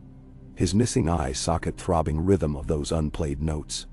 Tyrion reached Storm's End ramparts under Vale Skyke Knight escort. He marveled at Castle's drum tower, still scarred by siege, weathered in Robert's rebellion. Lord Gendry welcomed them. Furnace soot streaking jaw. Tyrion embraced him with genuine relief. Jaime greeted Brienne, who had ridden ahead, their eyes speaking volumes across intervening politics. Cersei eyed Gendry's ancestral seat with old resentment, but recognized safety behind thick walls. By night's meal, Storm beat out her ramparts. Fire crackled in hall. Cersei recounted Breaker's offer. Sansa's rising rule. Gendry listened, forging plan. Melt shards in dragon-forged hearth of Storm's End, recast into bars for no man to read. Tyrion proposed convening war council at Castle, neutral between North and Crownlands. Message dispatched to Sansa and Jon. Storms converged. One of rain and wind outside towers, one of frost and horn brewing upon sea. Bran, looking through eyes of mole burrowing under frozen stream, sensed breakers fleet, and whispered to roots. Bend tide. Far below Blackwater, currents shifted, eddies swirling unnatural southward.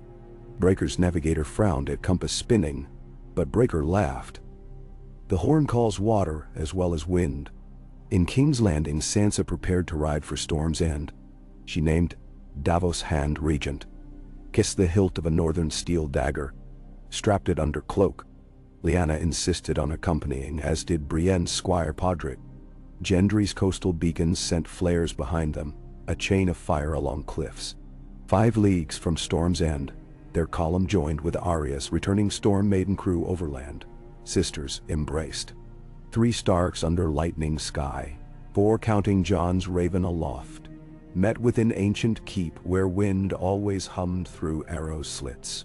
They found Jaime and Brienne strategizing with Gendry over makeshift map, pegged by iron nails. Sam arrived day later by exhausted winged knight mount, Frost still clinging to beard, pouch clutched tight. He unwrapped fragment on oak table. It pulsed blue. Cersei flinched. Tyrion drew whistle, runes glimmering same hue. The mismatched-eyed boy appeared in doorway without guard challenge, as though stones invited him. He placed hand upon fragment, pulsing ceased. The line holds here, he declared. Name asked, he answered. Call me Thren. No surname offered. Council resolved. Cast fragment into Storm's End Heartforge with shards Gendry seized. Thren approved, but warned any sliver unburned still sings to its brothers. They worked through night. Gendry stoked hearth with weirwood oak, heat white as dawn.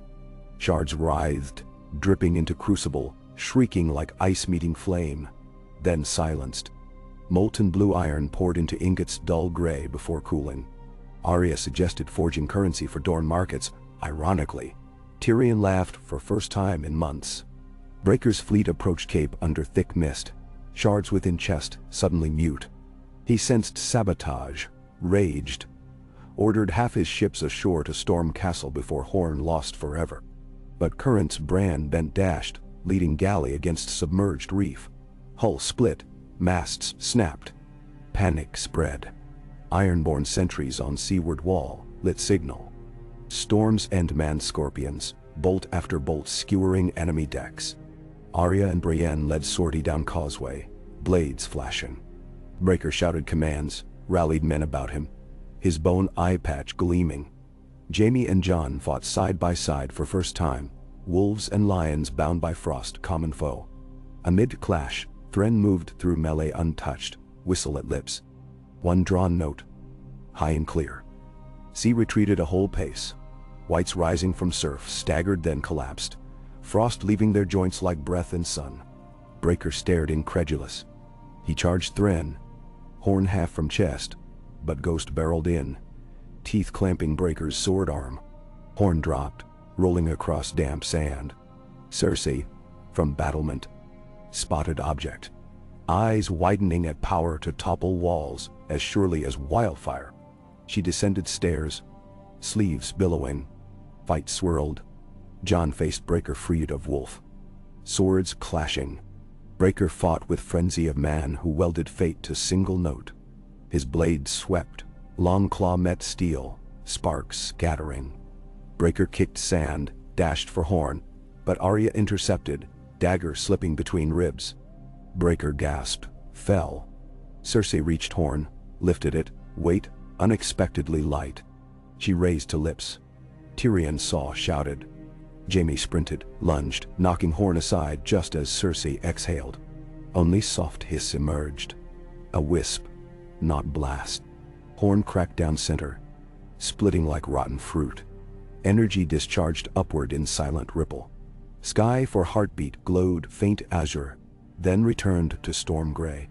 Cersei stared at shards in hand, face curling in shock and rage. Jaime drew her away as surf crashed anew.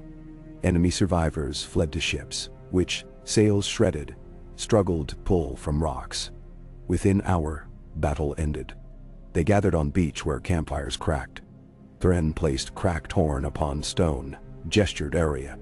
She severed it into smaller fragments, each thrown into forge crucible until horns ceased to exist. Cold wind eased. Afterwards in Storm's End Hall, weary but alive council convened. Sansa thanked allies. Kraken, lion, wolf, rose, spear, falcon. She proposed pact, etched into freshly cooled ingot metal. A pledge to watch western seas, guard horns should shards rise again. Cersei, chastened, signed with terse scrawl. Jaime signed after, gaze soft on Brienne. Arya etched direwolf. Thren refused pen, instead he whistled. Ingot vibrated, runes across surface melted into new constellation, unknown to maesters. Sam gaped. Bran, far north, smiled through Hearttree.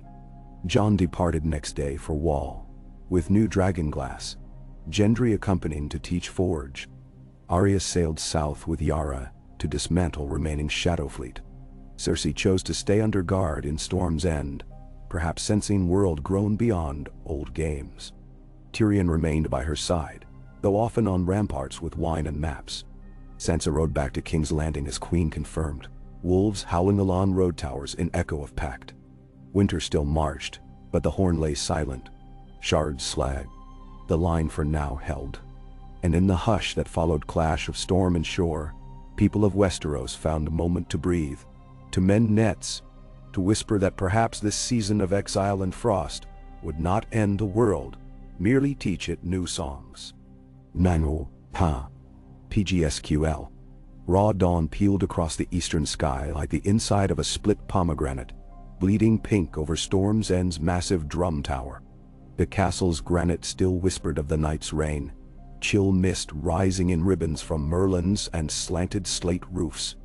Tyrion Lannister stood on the highest parapet, elbows resting on a crusted embrasure, while gulls shrieked impatiently overhead.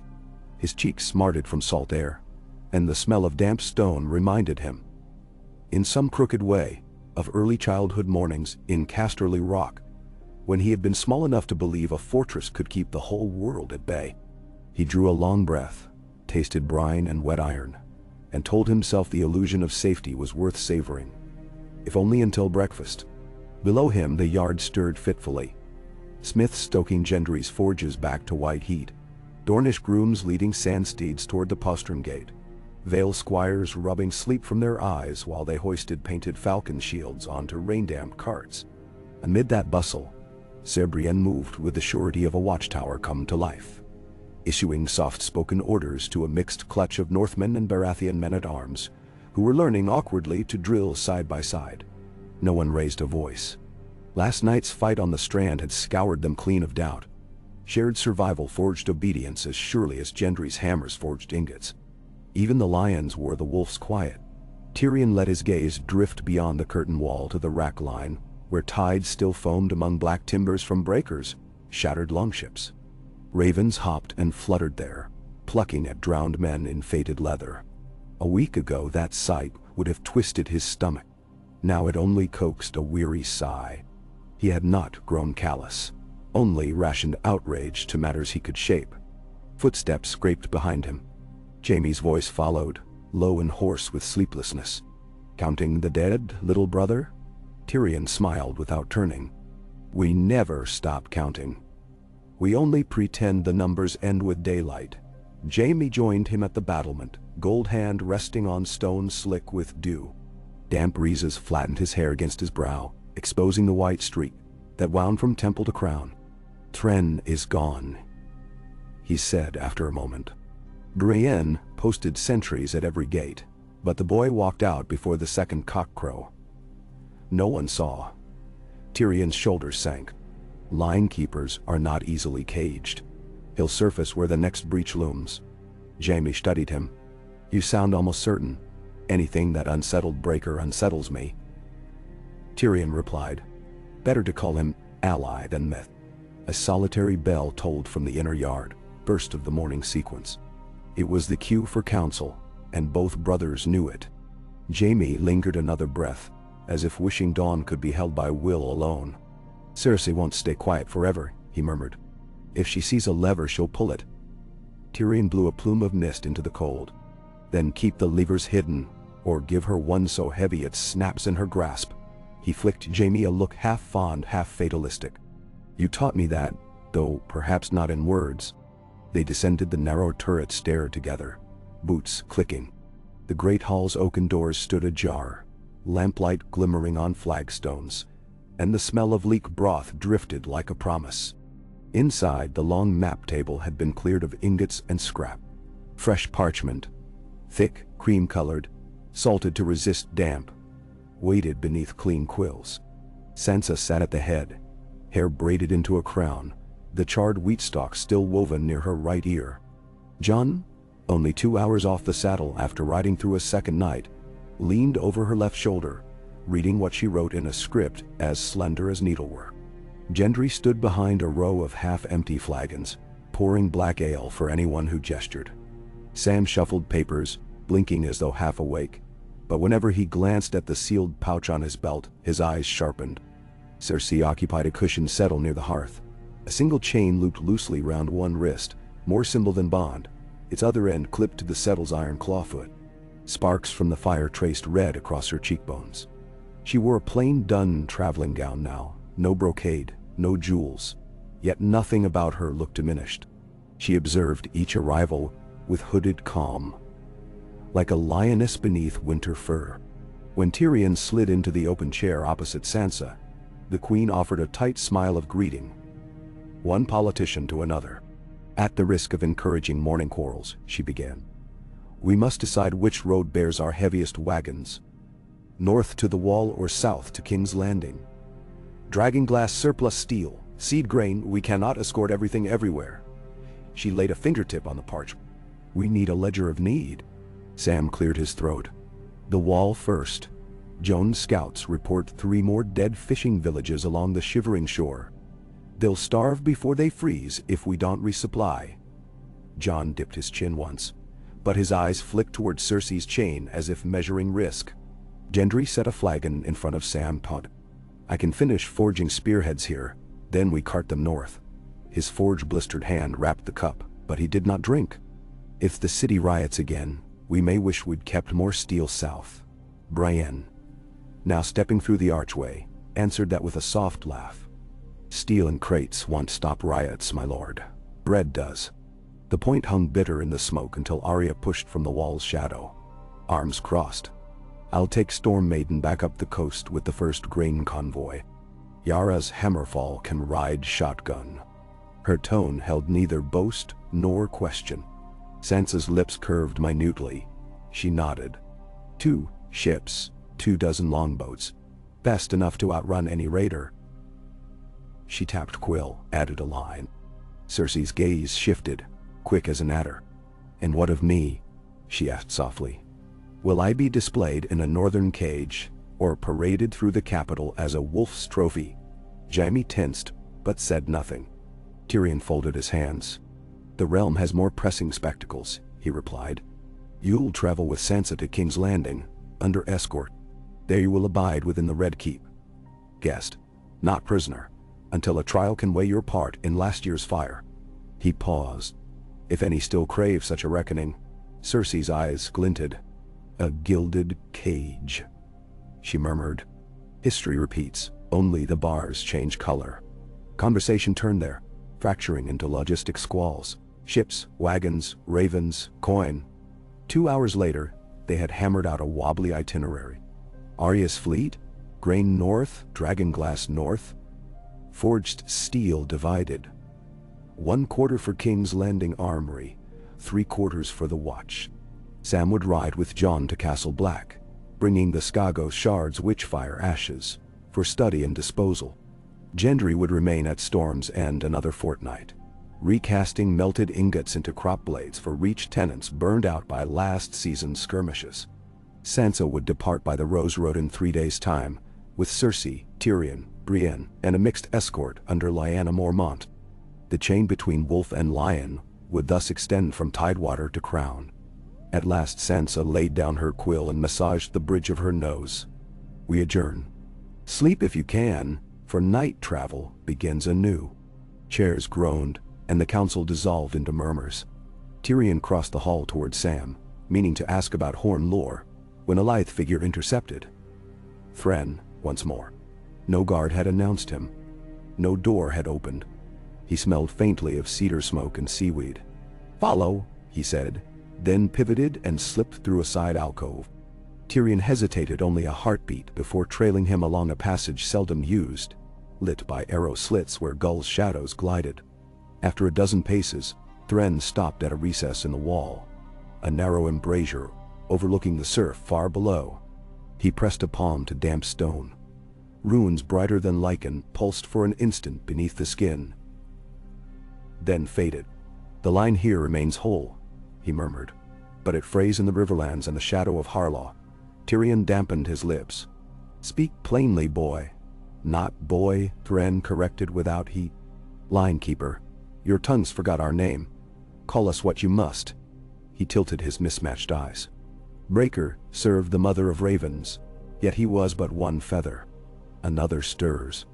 A horn larger, older, sleeps beneath the isle you call Dragonstone." Tyrion's breath caught. Dragonstone? Stannis miners found nothing but worms of coal and volcanic glass. "They dug with greed, not reverence," Thren replied. "Volcano's crust hides hollow carved in Dawn Age. The greater horn lies there, wedged in basalt.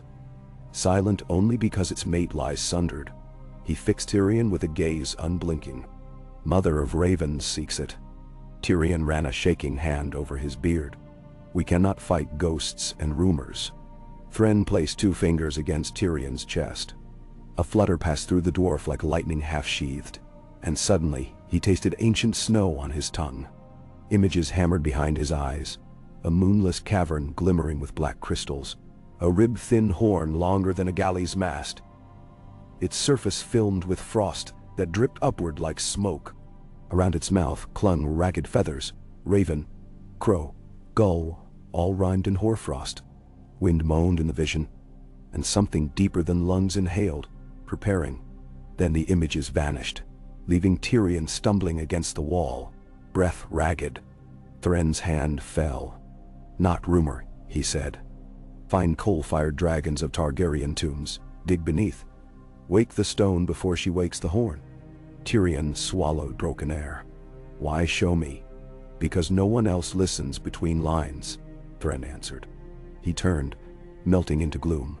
By the time Tyrion regained balance, the linekeeper was gone, and only gulls remained, screaming against cliffs like echoes of horns never blown. Tyrion staggered back into the great hall, face white. Jon saw it once and drew him aside. "Another vision?" he asked quietly. Tyrion nodded, recounted in swift whispers. Jon listened, jaw set. "We passed Dragonstone sailing north. I'll land a party," he clapped Tyrion's shoulder. "Rest. The weight of snow doesn't fall on one back alone." Rest came badly. Tyrion's dreams were filled with narrow tunnels vibrating with inhuman breath. When morning came, he found Cersei already seated at the overlong trestle with bread she did not eat. She studied him. "You look hunted." He lowered himself opposite. "Dreams," he said. She traced the rim of her cup. "Dreams change fates." A smile ghosted across her lips. "Should they offer you a crown of iron snow, decline it?" He raised one brow. "I prefer crowns made of nothing at all. Easier to pack." Her fingers tightened, then relaxed. "Pack well then. Roads refuse fools." The next 3 days unfolded in an urgent hush. Arya and Yara loaded holds with barrels of grain, char-branded by Direwolf. Jon's men uncoiled chains of fresh-forged dragonglass spear tips, small, lethal, innumerable, and stowed them in casks of coarse salt that would keep moisture at bay. Sam penned instructions to the Black Brothers on how to grind the spear tips into dust for fire arrows, should dead again rise in waves. On the second afternoon, Gendry and Brienne rode to a hamlet 2 leagues inland where hedgerows hid the remnants of Breaker's shore camp. They found muddy pits and broken pavilions, but also a half-collapsed field forge, slag still warm beneath crusted coals.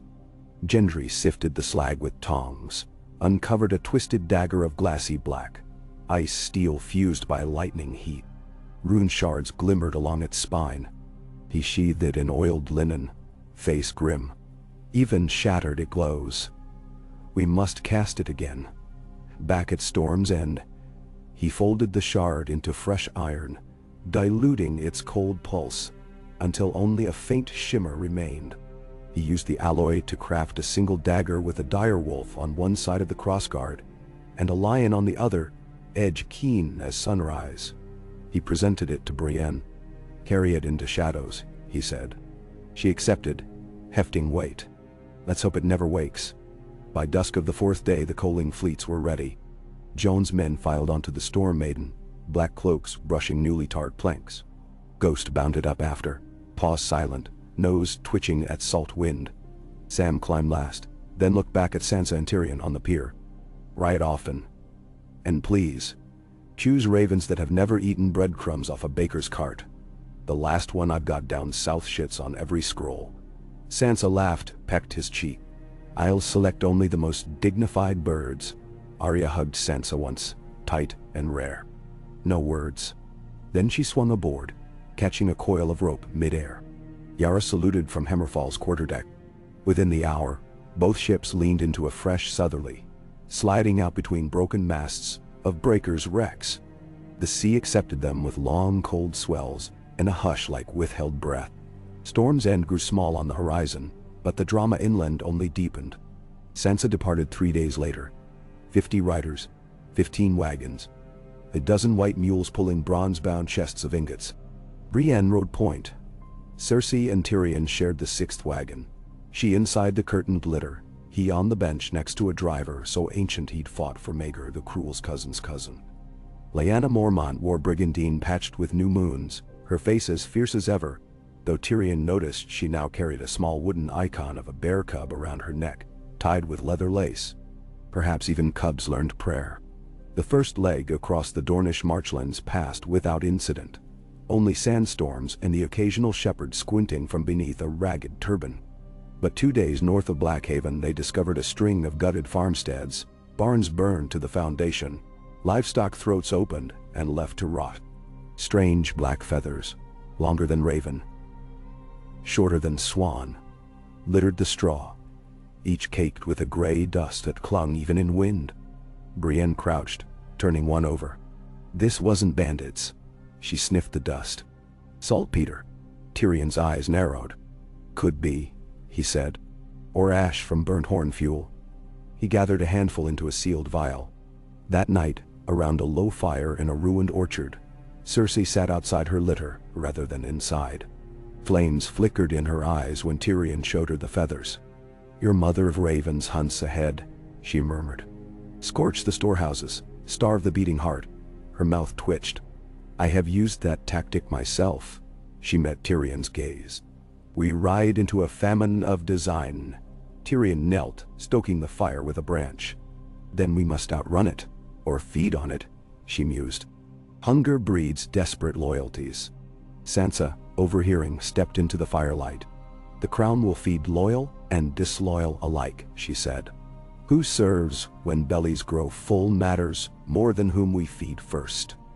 Cersei's smile cut. "Stark idealism. Pragmatism." Sansa corrected. "Those we save today may stand between us and dead men tomorrow." Cersei dipped her chin, comments suspended. Over the next week, Sansa's convoy threaded the northern marches in a wary silence.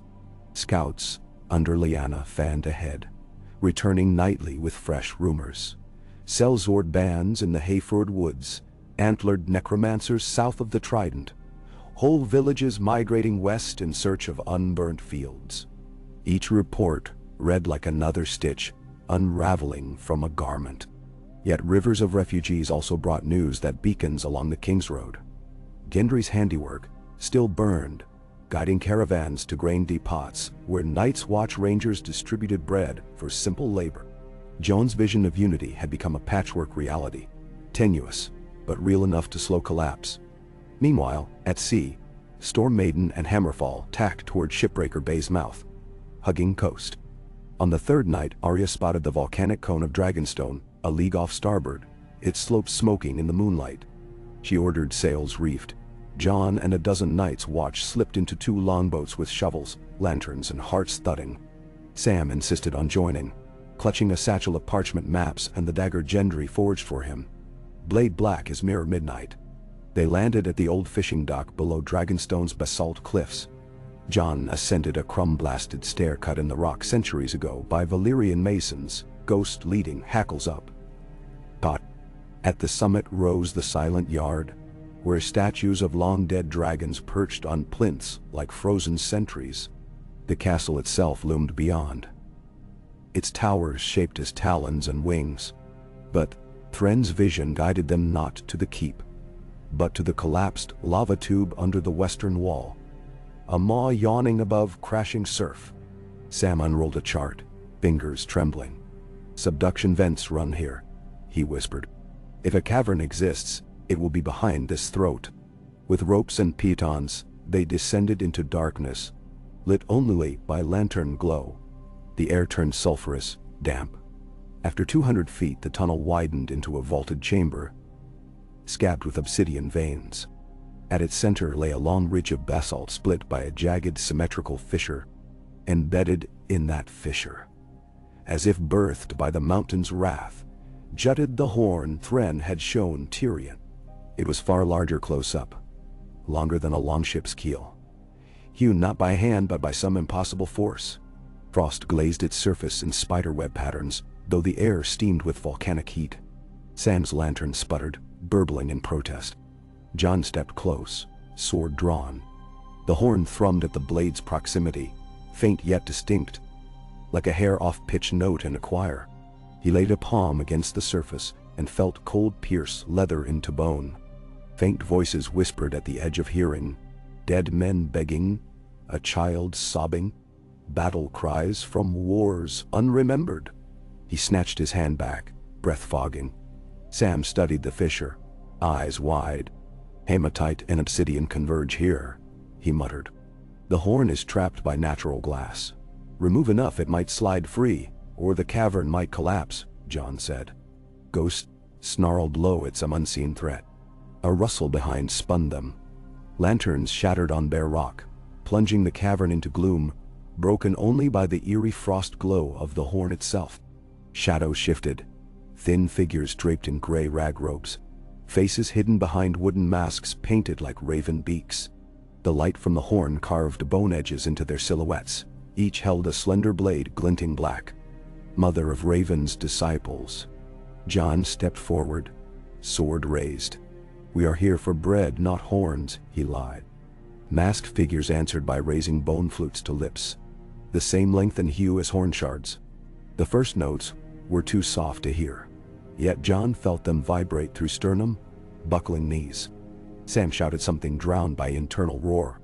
Ghost leapt, jaws snapping, and chaos plunged. Jon moved on instinct. Sideways slash, parry from below, kick into robed knee. The disciple crumpled but did not cry out. Another darted in, blade grazing Jon's ribs. Sam swung Gendry's dagger, its patterned steel singing like a struck bell. Sparks flew as it met bone flute, and the flute cracked, note dying in a shriek. The cavern itself seemed to gasp. Frost on the horn flared brighter, then dulled. 2 Night's Watch archers loosed arrows. Shafts thunked into cloth and bone. Yet disciples fought soundlessly until struck through heart. Even then, arms twitched, seeking flutes. The melee ground on, Ghost dragging one figure beneath massive paws, teeth crushing windpipe, Sam tripping another and driving dagger down. At last silence returned, except for drip of melted ice. Jon wiped blood from brow and turned to the horn. Hair along his arms danced with static. "We cannot leave it," he said. "Nor free it." Sam knelt, breathing ragged. "We destroy the fissure, bury it again. Volcanic glass will reform," Jon answered. "But the mother of ravens will bring miners." He paced, mind racing. Dragon glass melts above iron-forged temperatures. This horn radiates cold. Opposites may cancel. He sheathed Longclaw, beckoned to black brother Hervis, who lugged a satchel of black powder. A mixture gleaned from Skago's fire dust. They packed charges into cracks around Horn's cradle. Sam etched Valyrian glyphs for binding along the basalt with chalk. Jon lit the fuse, then led the men scrambling up ropes. They reached the stairmouth when earth shuddered, a muffled concussion booming from deep within. Smoke belched up lava tube, followed by shards of obsidian the size of pumpkins. When haze cleared, they peered down. The fissure had collapsed into new rubble. The horn's tip remained visible, but jammed deeper, impossible to reach without months of tunneling. And pressure fissures already leaked molten rock that would soon encase it. Jon exhaled. For now, they burned the disciple corpses on the shore, letting tide hiss over blackened bones. Arya met them at the dock, face stony. Jon recounted swiftly. "It will hold a while," he finished. She touched his arm. "A while beats never." At dawn they rowed back. Sails unfurled. The sea swallowed Dragonstone behind them, smoke spiraling like a wounded dragon's ghost. Far to the north, Bran stiffened in his chair beneath Winterfell's heart tree. His skin crawled with ash and frost in equal measure. Mira knelt, hands poised. "What did you see?" Bran's lips parted. "The horn breathes still," he whispered, "but deeper. The mother of ravens will seek another mouthpiece." His eyes clouded like milk. "Find her feathers where rivers meet fire." In Old Town's quays, a rotting cormorant bobbed against a pier, tethered by a thin silver chain. Dock hands hauled it up, laughing, until they noticed the chain threaded not through ankle, but through a hollow drilled in the bird's breastbone. Inside cavity lay a scroll of vellum sealed by wax shaped like an eye. They summoned City Watch. By dusk, the scroll reached Citadel stewards. Archmaester Ambrose broke the seal, read the single line, "The wing clipped here will beat elsewhere." Under that sentence, drawn in dark ink, was a map of the Honeywine Delta. Ambrose paled, passed the parchment to his colleague, then ordered the Citadel bells rung thrice for threat outside the walls. A warning they had not sounded since Grey Plague sailed from Yee. Sam's Raven landed at Castle Black the same night, scroll-tied. Ned Umber, now acting first steward, carried it straight to Jon's quarters upon his return. Jon cracked seal with thumb, scanning Sansa's neat strokes. Ration riots contained. Mother of ravens suspected inside city. Koara in sewers. We ride hard but remain days out. Hold fast. Jon laid parchment beside the Skagos dust and studied both. Ed Tullett found him thus and muttered, "You brew deeper than crags under the wall." Jon scratched Ghost's head. "Brooding holds bones in place," he murmured. "Join me." They descended to the new forges where wildling smith Sandor Croweater worked molten dragonglass into ingots shaped like dagger blanks. Jon showed dust pouch. What can be cast thinner than arrow shafts, yet still cut dead flesh? Sandor thought. Needle wires, maybe. Melt dust with silver, draw into filaments. Coil them round spearheads. Jon nodded. Do it. On the 15th night after leaving Storm's End, Sansa's convoy reached the outer ring of King's Landing. Smoke still drifted from burnt granaries, but rebuilt stores stood beyond, squat towers with slate roofs and stone floors, guarded by mixed detachments. Bread lines had shortened. Lanterns flickered over charcoal sketches of the horn fragments posted at every gate with the caption, "Report shards, reward paid." Chorus whisper campaign had faltered but not died. Narrow alleys echoed with rumors of northern witchcraft. The escort filed through Lion Gate at sunset. Small folk watched in wary curiosity. Some cheered the return of the Queen. Others booed the sight of lions riding under direwolves. Brienne rode ahead, cloak snapping against twilight. Cersei's litter rattled across broken paving stones. Chain now removed at Tyrion's insistence. The Red Keep loomed, half shrouded by scaffolding where masons replaced scorched crenels with new bricks. Sansa dismounted in the courtyard and turned to face the city's hiss of suspicion and hope. "Open the Queen's Court," she told Davos, who hurried to bow. "Sunrise tomorrow." No petition refused. Her eyes shifted to Lyanna Mormont. "Show these people we arrived not to rule from height, but to repair at ground." That night, Tyrion strolled the castle's lit corridors with wine goblet in hand. Though he drank sparingly, he paused outside the door granted Cersei, once a guest suite of grain traders from Korth. Two guards snapped stiff. Tyrion raised a hand. "Merely checking the lock. Our queen values safety." Inside he found Cersei standing by the shuttered window, moonlight glinting on her hair like tarnished coin. A single candle stood between them, throwing long shadows that wavered with each breeze. "Come to plot?" she asked, tone light. "Plan," he corrected. "Plotting suggests hidden knives. All our knives are on the table now." She studied him. "They'll never let a Lannister hold influence again," she said softly. "Even if I surrender, even if I bend the knee." "Too many ghosts." Her gaze dropped to his scarred brow. "Yours too," he sipped. "Influence is a shape, not a sigil. Wear any colors you like." He lowered the goblet. "Help feed this city. Speak against the Horn Cult. Give the realm a Lannister who mends what the old one broke." She laughed once, bitter as vinegar. "Redemption by committee." He shrugged. "History rarely cares why a person changes, only that they did." Her shoulders lifted in silent mirth. But the laugh died slower than before. Sleep evaded the castle. Brienne, patrolling postern walls, heard a stone clatter below, and peered down to see a hooded shadow scaling the outer scarp with two curved daggers. "Ringer!" she bellowed, but arrow fire answered from wall walk. 1-2-0. Steel Tip glanced off the intruder's shoulder.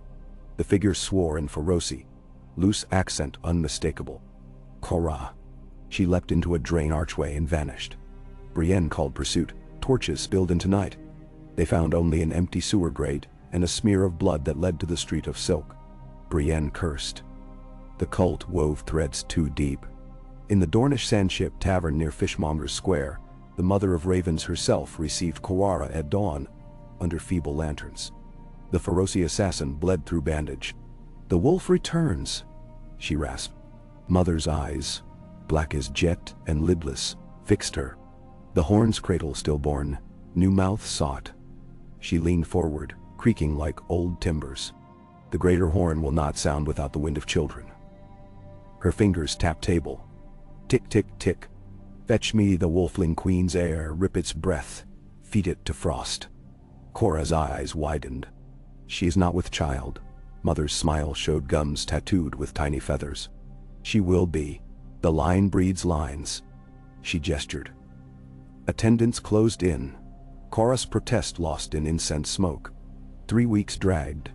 Arya's convoy threaded Tor and Wheel Tower, unmolested. They made camp each night on islands of packed snow near river confluences, distributing grain to towns whose fields lay rotted. Slow but steady, unity strengthened. Yet cracks still spidered. In the Iron Islands, priests of the drowned god found shards of frost metal washed ashore on Pike's northern spit. They hailed it a gift from the Black Salt Father, forging a trident tipped with the shard. When the tip touched seawater, brine steamed and froze in the same breath. Fishermen whispered of ice marrows singing in the deeps. Yara sailed to confront them, but storms forced her east. At the wall, Jon oversaw a test of silver dragonglass filament spears. Rangers launched one into a buried corpse from the long night, still entombed in the ice crypt. A flash of blue fire popped along the wound as if lightning bit rotted sinew. The corpse disintegrated to dust. Men cheered low. Jon permitted a thin smile. "We may yet beat winter," he told Sam, who gripped the dagger and nodded. The next morning they received a raven from Old Town. Map of the Honeywine Delta stolen. Masked disciples prowling sewers. Jon cursed. They reach for Citadel vaults. Sam's face blanched. "If they capture Old Town's store of dragonglass." Jon slammed fist on parapet. "Send warnings, muster cogs, sail south." Ed Tollett daubed sweat, despite cold. "Leave the wall with fewer men." "We have no choice," Jon said. He summoned ravens to Sansa. Citadel threatened. "Hold city, watch Queen's chamber." In King's Landing that same day, Sansa stood in the small council chamber, reviewing reports when Cersei entered unannounced. She held a folded parchment bearing the lion's sigil. "From the Rock," she said. "Ser Titos Lannister begs for relief shipments. Winter bit the hills harder than we feared." Sansa lifted her gaze. "The Rock?" "Yes," Cersei replied. "Your enemies keep if you prefer, and still part of the realm." Sansa weighed her. "What do you propose?" Cersei set parchment down. "Send 2 barges of grain. Small gesture, large echo. The Lion Clan owes you, and I will accompany them, on parole. Let me show my house we bow to wolves when winter howls. Sansa studied her for a long moment. Under guard. Under guard, Cersei agreed. She extended her wrists as if for fetters, though none came. Tyrion learned of it at supper. Wine nearly spilled. My dear sister playing diplomat? The world staggers. Cersei inclined her head. Merely surviving. Survival may redeem us both, he said quietly. Night deepened. In the sewers beneath Flea Bottom, Mother of Ravens bent over a shallow pool, fed by city runoff. She scattered fragments of frost crystal into the water. They spun, glowing faint blue. Shapes formed, map of tunnels, of aqueducts leading to Red Keep's foundations. She whispered a breathy chant. Above, in Cersei's guest room, candles guttered though windows were closed. A chill ran across her spine. She shivered, pulling blanket tight, dreams haunted by hollow horns echoing across barren snows. The chill spread farther into nurseries of the city, into baker ovens, into cat's bones on rooftops. A hush before scream. Dawn's first bells found Brienne already in full plate atop the inner wall, scanning the skyline. Frost rimed the battlements, though temperature should not yet drop so low. She frowned, lifted visor. A noise like distant wind moaned up from street vents. She leaned out, and a column of icy vapor exploded from a sewer grate 50 yards below, raining shards of frozen dew upon startled guards. A second column erupted farther down the hill, then a third, drawing a path that wound beneath the Red Keep's hill toward the Queen's Tower. Brienne shouted alarm as the ground trembled. Somewhere deep, stone cracked. In the council chamber, Sansa felt the tremor and bolted upright. "Find Lyanna," she told Davos. "Secure Cersei." She grabbed the dagger at her belt and sprinted down the corridor just as a section of mosaic floor ahead shattered, geysering frost shards. From that breach clambered two figures in raven masks, limbs stiff, each clutching daggers of ice steel. Sansa skidded, raising blade. One lunged. She parried, steel screeching. The second darted left, but Podrick barreled from an alcove, tackling it sideways, sword pommel, cracking mask. Behind, Lyanna appeared, swung her axe into the first intruder's neck. Mask split. The body collapsed. Frost steam hissed from wound, pooling. "Mother of Ravens," Lyanna spat, lifting axe.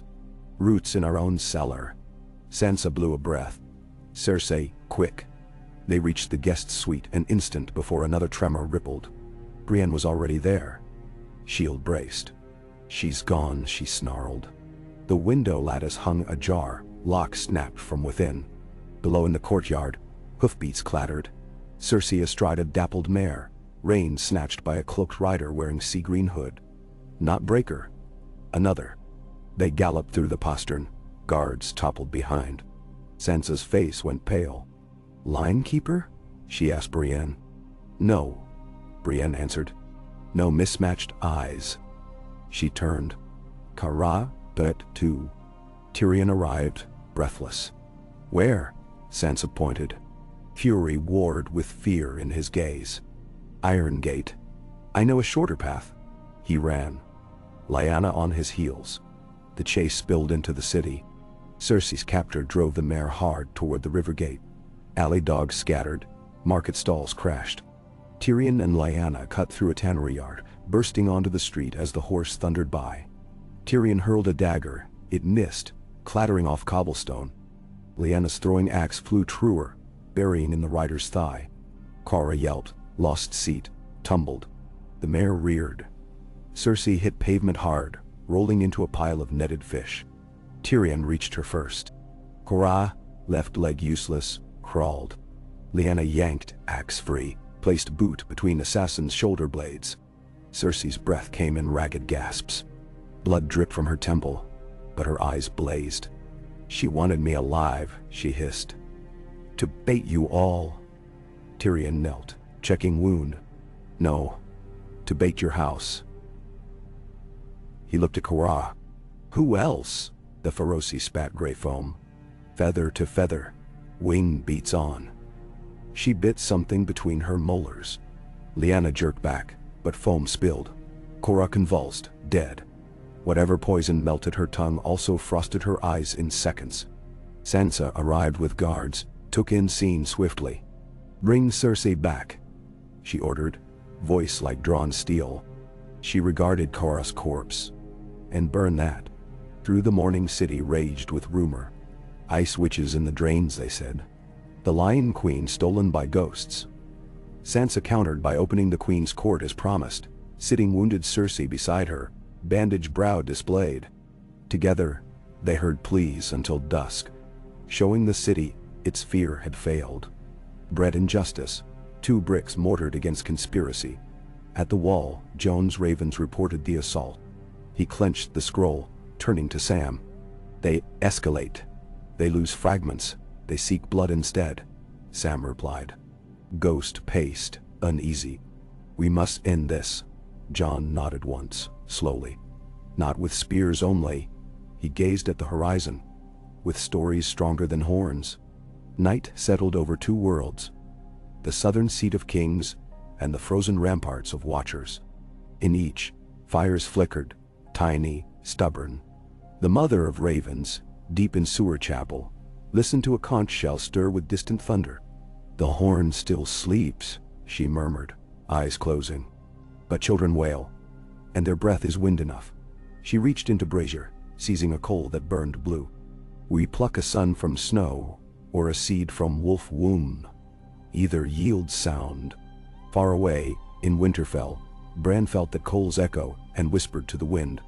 Ravens veered, wolves lifted snouts.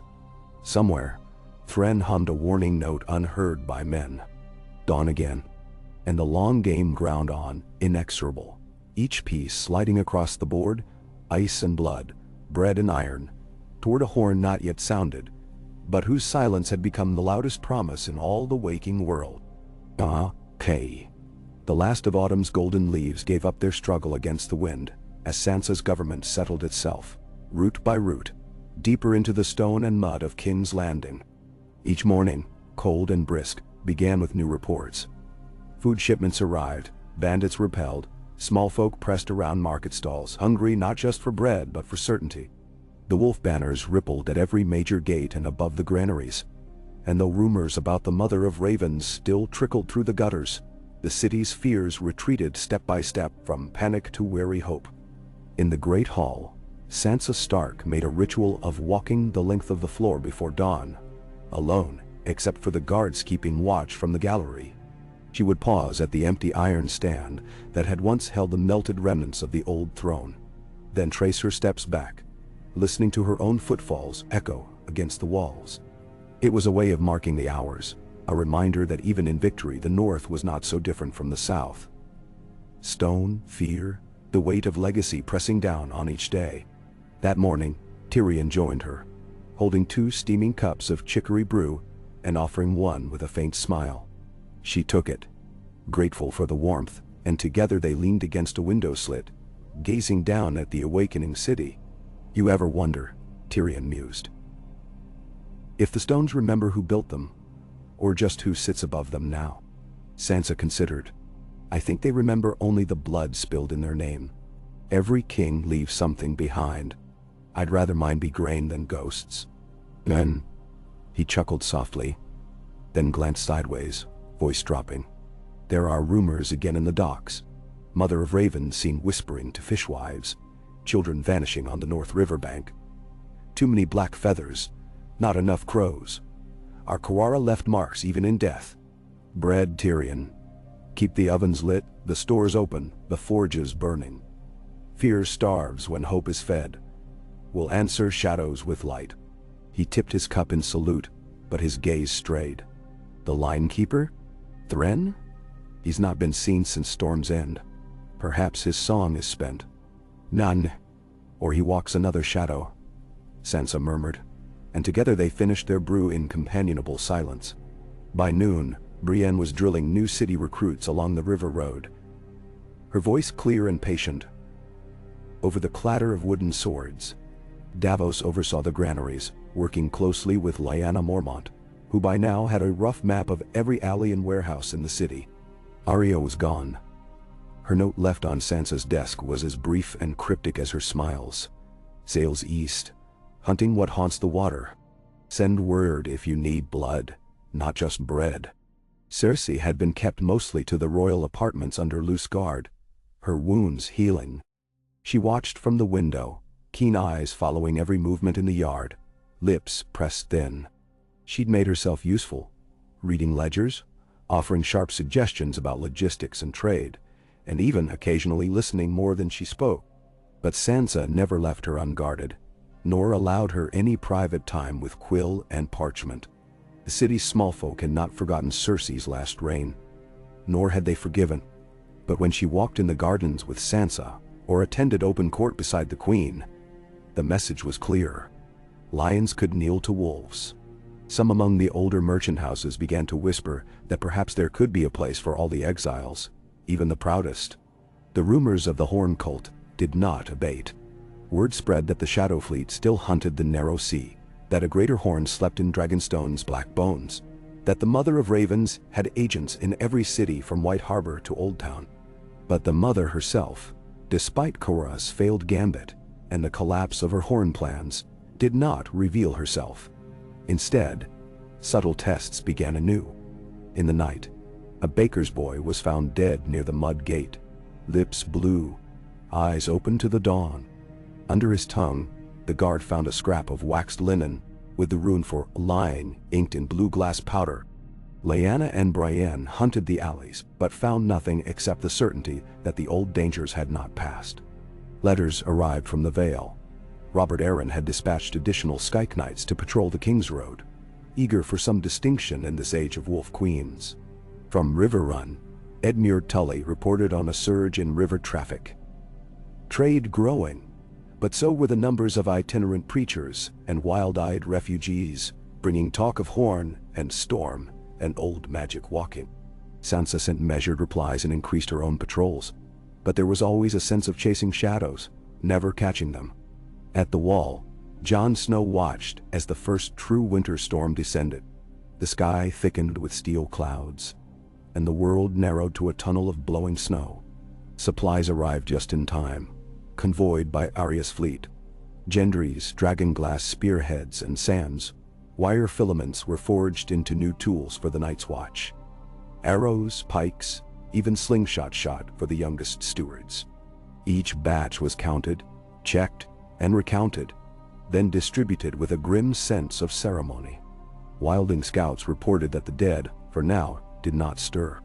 But small bands of desperate men, exiles from the southern wars or would-be raiders, attempted to slip over the ice and stones to prey on isolated farms. Jon dispatched Torment and Val to parley with each band, offering bread for peace, the fire for the lost, a place in the rebuilt watch for those with nowhere else to go. Most accepted, a few fled, and some vanished into the snows. At night, Jon stood atop the wall, Longclaw resting on his shoulder, Ghost a silent shadow by his side.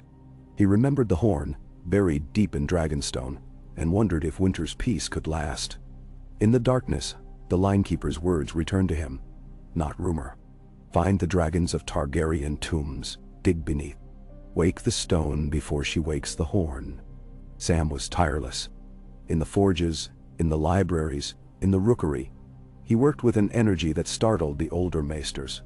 The Skagos fragment was secured in a locked iron chest, surrounded by salt circles, studied every day and touched as little as possible. He wrote long letters to Old Town, warning them to hide their own supplies and look for cult activity.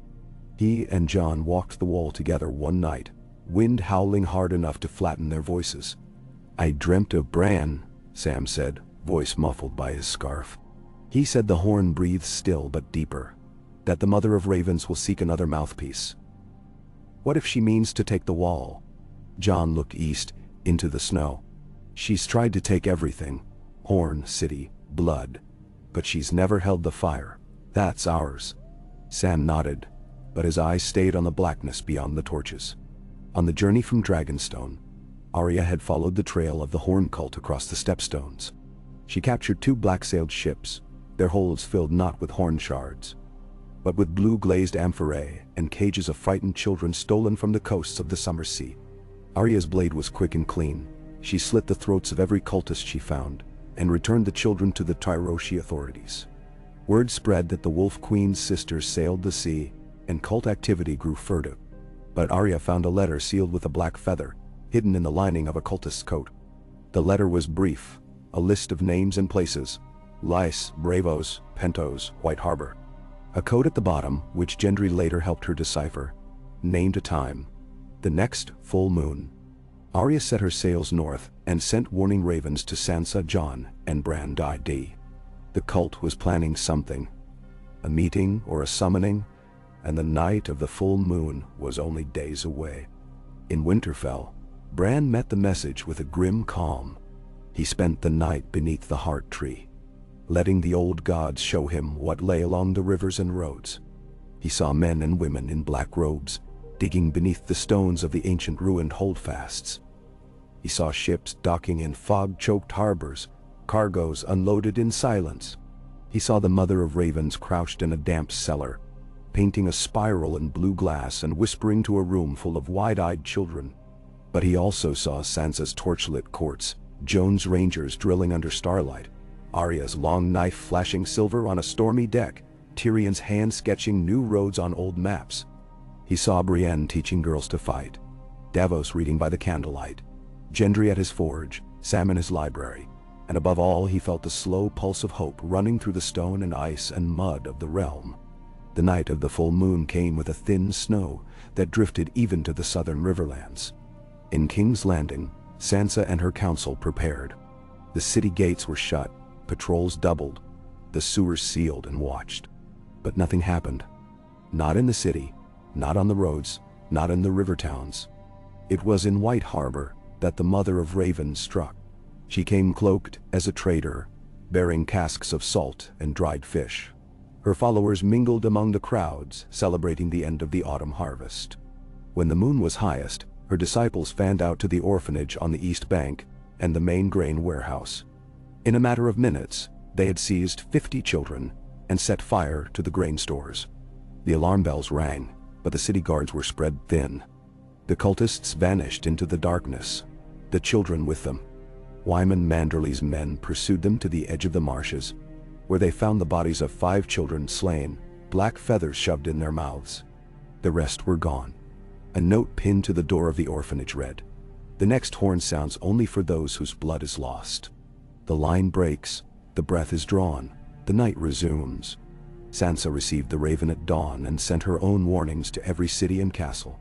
They target the children, the hungry, the lost. Double all watches, guard every road. If a stranger asks for shelter, test them for the blue mark. Trust no one who will not show you the palm of their hand. She added a second note for Arya. The cult struck at White Harbor. Come home. We need you. In the north, Bran entered the Weirwood Dreams and sent silent warnings to his siblings, and to every keeper of old places. The ravens flew, the trees shivered, but he felt the shadows gathering anyway. Jon, at the wall, braced for an attack that did not come. Instead, wildlings began to arrive, battered and terrified, fleeing bands of black-robed strangers who struck in the night, always taking the youngest and the weakest. Val brought a little girl with red hair to Jon's own quarters. She did not speak for 3 days, but when she finally opened her mouth, she whispered only, "Horn song?" and wept herself to sleep.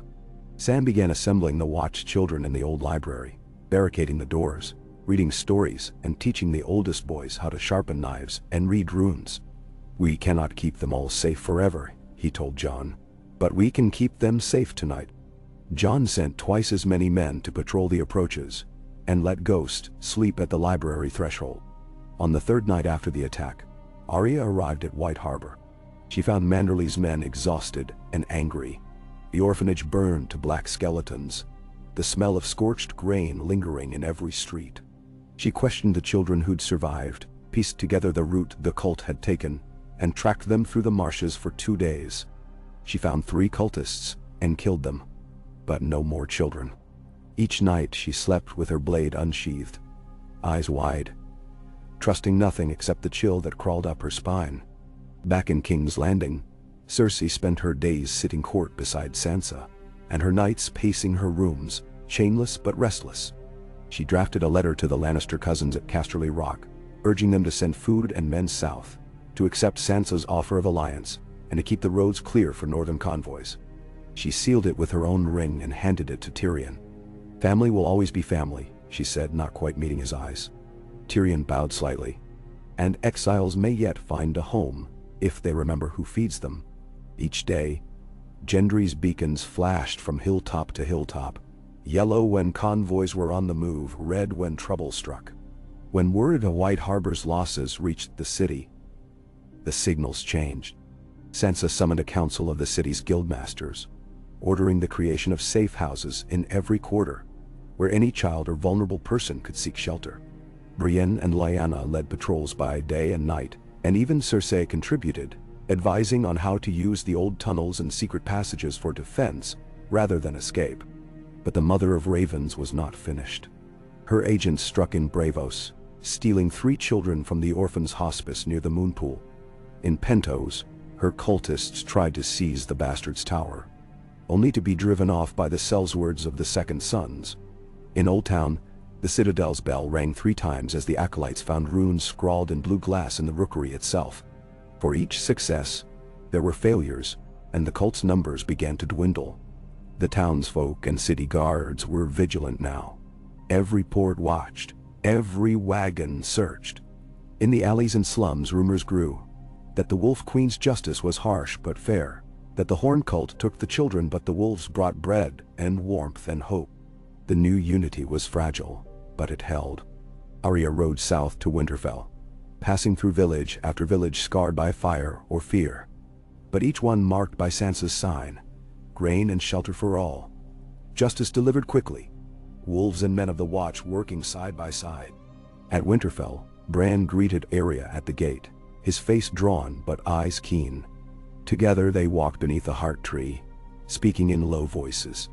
"It isn't over," Arya said, watching the red leaves flutter. "Shall come again, harder." Bran nodded.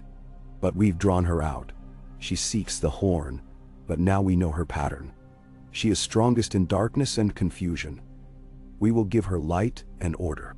They planned together late into the night, sending ravens across the realm. To Sansa, in King's Landing, to Jon at the Wall, to every allied lord and city, the message was simple: guard the children, feed the hungry, stand together. The Mother of Ravens will not find her horn in this land. The lion will not break. In King's Landing, Sansa took up the old wolf mask from her childhood, a mummer's prop, nothing more, and wore it in court. The small folk laughed and cheered, and the story spread that the Wolf Queen herself watched over the city's children. When a girl was found wandering lost at the Mud Gate, Sansa herself led her home. When Cersei asked why, Sansa replied, "A crown is only as heavy as the sorrow it allows." Cersei, sitting in the sunlit garden, ran her finger along the edge of her ring. "You're not the first queen to try kindness. Maybe I'll be the first to succeed." Days grew shorter. The night that followed was darker, but it brought no attack. In the east, the Shadow Fleet was sighted once, limping along the coast of Volantis, their sails battered and their decks empty of prisoners. Arya's message had preceded them. The ports were closed, the townsfolk hostile. The ships turned north, then vanished into a storm. At the Wall, Jon rode the ramparts, watching as the aurora shimmered for the first time in years, green and gold above the black. Sam finished the last of his treatises on the horn fragments, and sent them to Old Town, instructing the maesters to keep the knowledge locked and guarded by those who had known hunger and sorrow. "The wise learn, the desperate remember," he wrote.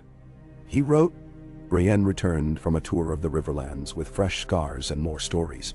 Fights won, children rescued, men hanged for cult loyalty. The price was high, but the threat faded. By winter's true heart, the Mother of Ravens was driven underground. Her last letter, intercepted by Arya, read, "The world belongs to the watchful. When the wind changes, so shall I." Tyrion read it, then burned it himself. "There will always be wind," he told Sansa, "but you have made a shelter." In the final weeks before spring's first thaw, the wolf banner still hung over King's Landing. Children played in the courtyards, watched by both city guards and sworn shield maidens. The bread was brown, the water clean, and the nights, though long and cold, were peaceful. And in Winterfell, beneath the heart tree, Bran listened to the wind in the branches and smiled. The line for now was unbroken.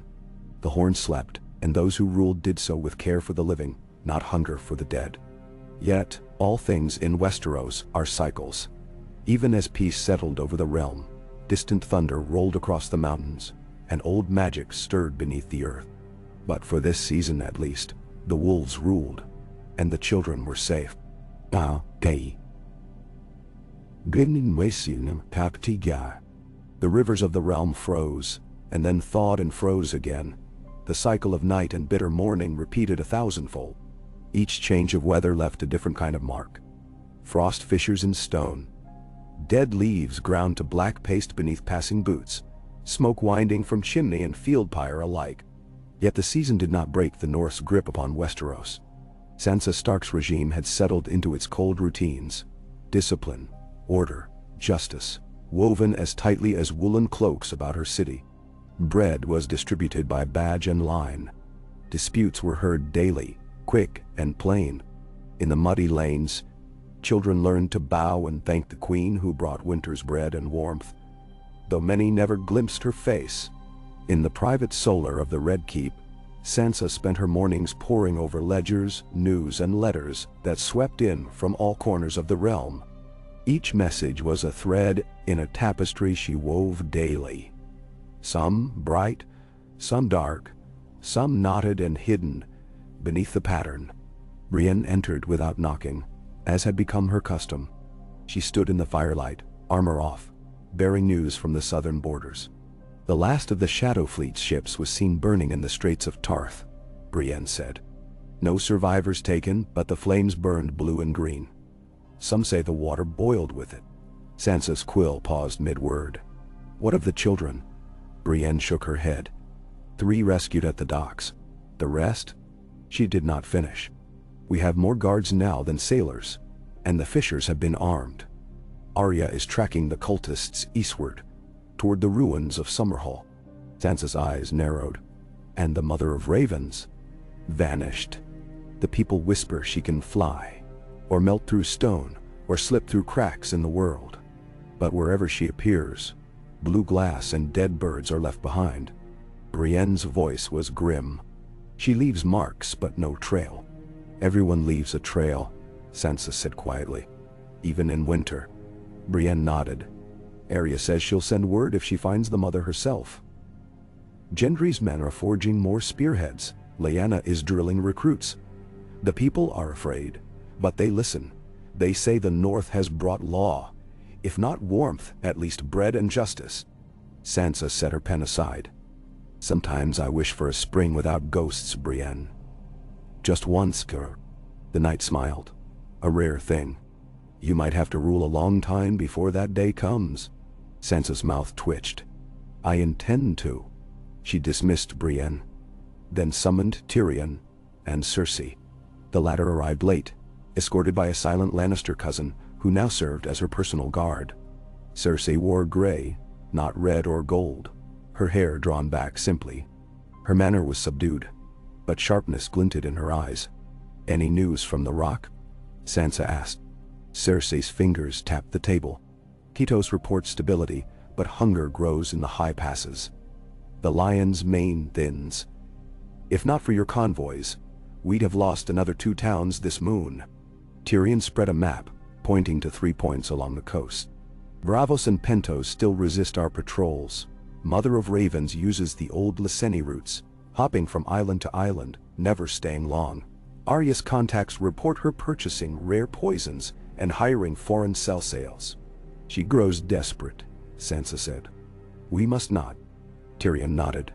Gon sends word that the wall holds, though more wildlings come every week. Sam has discovered something strange in the Skagos fragment. A resonance that grows weaker with distance from Winterfell. He suspects it's tied to the old wards. Nebis Papi. Cersei's lips thinned. If the horn cannot be reassembled, what does she want? Blood. Fear. Memory. Tyrion's tone was dry. If she can't call winter, she'll breed it in the hearts of men. They planned new measures. Every orphanage was doubled in guard. Every longhouse and granary, every public well and bathhouse, posted with runes, signs drawn from both old gods and the faith, inked and painted in charcoal, salt and iron filings. It was not true magic, but it gave comfort.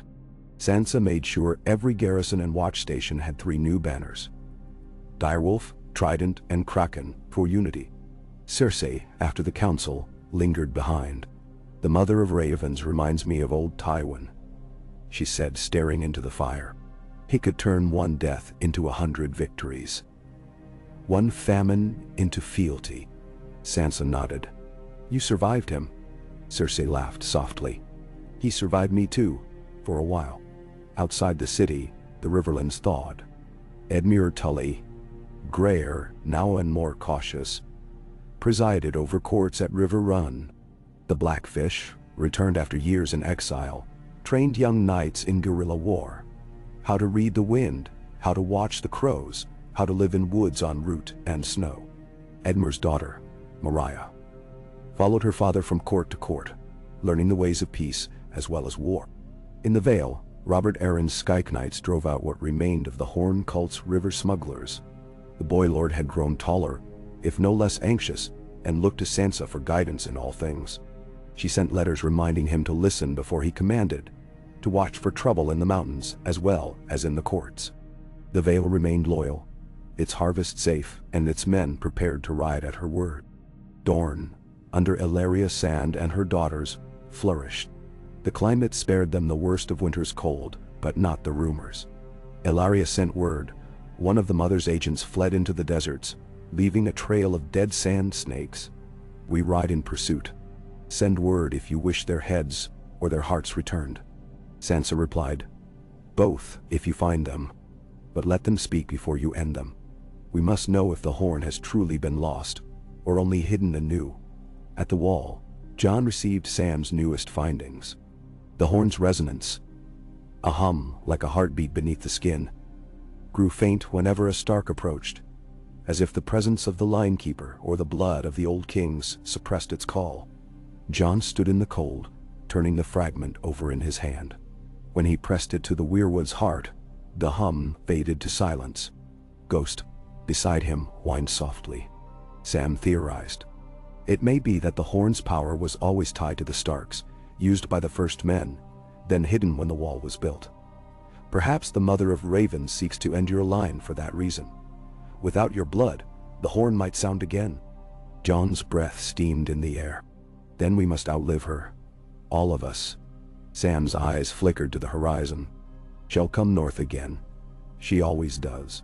That night Jon dreamed he stood atop the wall. The wind cold, but not cruel. Far below, on the white plain, a single figure walked through the snow. A woman in a feathered cloak, her face hidden, her hands empty. She stopped, looked up, and for a moment Jon thought she smiled. Then the wind howled and the snow blew between them, and she was gone. He woke to news of movement in the haunted forest. Wildlings fleeing south, dead crows nailed to tree trunks, the air sharp with the smell of old magic. He rode out with Tormund, Val, and a dozen watch brothers, spears ready. They found the corpses, and beside one, a blue glass spiral and a scrap of parchment. The line is thin. The breath returns. When the snow melts, the horn will sound.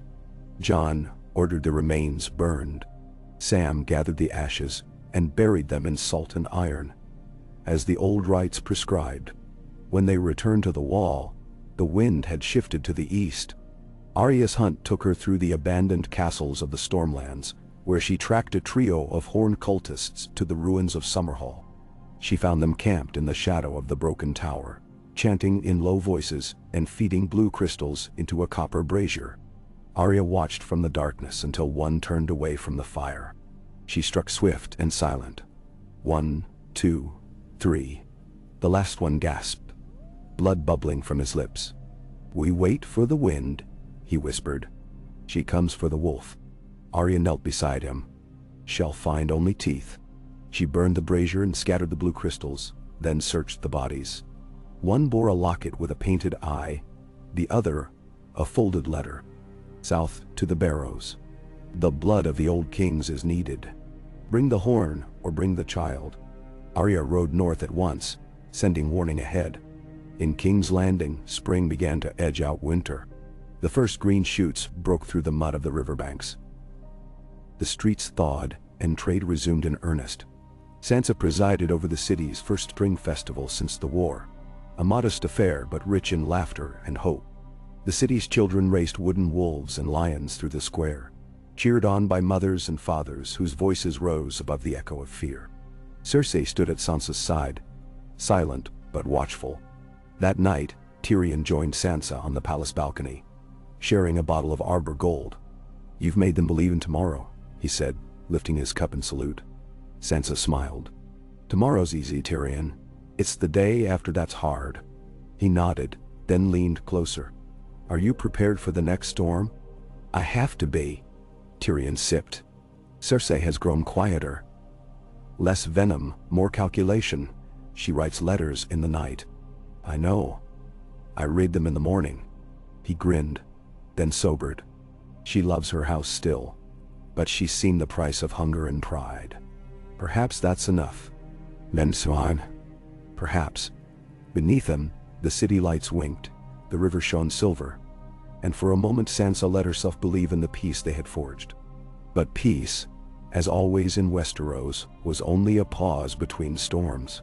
When Arya reached the barrows north of the Trident, she found fresh graves torn open, the earth clawed as if by desperate hands. Signs of cult activity were everywhere. Blue glass set into the old stones, ravens strung up by their feet, runes painted in ash and blood. She followed the trail to a small village, where she discovered a child had vanished the night before. A boy with pale hair, last seen wandering near the ancient stones. Arya questioned the villagers, pressed coin and promises, learned that strangers in gray had come days before, speaking of salvation and old gods. The villagers had seen only hunger and fear. That night, Arya patrolled the edge of the barrows. A storm broke overhead, and the world shrank to a tunnel of rain and wind. In the downpour she heard voices chanting. She crept close, and saw the mother of ravens herself, shrouded in black, standing before the opened grave. The child knelt at her feet, eyes glassy, blue marks painted across his brow. Arya moved like a shadow. She killed the first guard in silence, the second with a stone to the skull. The third turned, mouth opening to cry, and Arya's blade found his throat. The mother of ravens raised her hands. The chanting ceased. "You cannot stop the horn," she said. "It is older than you, older than your line. The world must turn." Arya stepped forward, blade at the ready. "Let the boy go." The mother smiled, thin and cold. "The line must break, wolf. Blood for breath, death for life." Arya hesitated only a second, then lunged. The mother's hand flashed, scattering blue glass into the storm. For an instant, Arya's blade struck nothing but air. The mother vanished, slipped into darkness, or mist, or into the earth itself. The boy slumped, breathing shallow, the blue marks fading. Arya scooped him up and ran, the barrows echoing with thunder and ghostly laughter. She rode south with the boy wrapped in her cloak, sending ravens to Sansa, Jon, and Bran. The mother lives. She tried to break the barrows. "I have a child," her intended vessel. "Guard your dreams. Guard your line." In Winterfell, Bran read Arya's message and sent word at once. That night, in a dream, he walked the barrows and saw the ancient dead rising to the mother's call. Their voices hollow, their eyes empty. But when the boy appeared, a streak of white light, Bran's own power, drawn from the roots of the heart tree, broke the spell, and the dead lay down once more. In King's Landing, Sansa received Arya's raven and called a council. She set new watchposts along every road, new ruins above every city gate. Children were forbidden to wander alone at dusk. Bells told the hour. The city grumbled, but obeyed. She wrote to Edmure, to Yara in the Isles, to Robert in the Vale, to Ilaria in Dorne. "The mother is desperate. but she is not finished. Guard the barrows, the old places. Guard the children, for the line is all that stands between us and winter's return." Cersei watched all this, said little, but at night she knelt in her room, lighting a single candle for her lost children. She prayed not to the seven, nor to any gods, but to the ghosts of her own house. "Let them survive me," she whispered. "Let them find peace in the world we have made." Spring's first true thaw came with a flood of meltwater, turning roads to rivers and rivers to lakes. The convoys slowed, the cities choked, but the people endured. Bread still reached the hungry. The North's patrols grew, not lessened, even as the threat receded. Unity held. Jon Snow, riding patrol outside the wall, met the dawn with his sword across his knees, watching the sun break through ragged clouds. The Skagos fragment pulsed faintly, harmless now. Sam had hidden it deep in the wall's shadow, guarded by runes and the presence of the Watch. Wildlings came and went, some settling, some moving south, but peace, hard-won, remained. Arya returned to Winterfell with the rescued boy. Bran greeted them in the God's Wood, and together they stood beneath the heart tree, letting the boy sleep at their feet. The old gods whispered, "The line holds. The horn sleeps. For now." Sansa sent word to every corner. "Spring is here. Plant, build, hope." The wolves still watch. But always, in the cold corners of the world, the mother of ravens lingered. She wandered the ruins, the haunted places, gathering what followers remained. She was patient. The world turned. New children were born. New songs were sung. But the old songs remained, waiting for their moment. In the years that followed, Sansa's rule became legend. The Lannisters, pardoned, served as wardens in the West, their pride tempered by humility and loss. The Starks ruled from Winterfell and King's Landing both, their lines secure.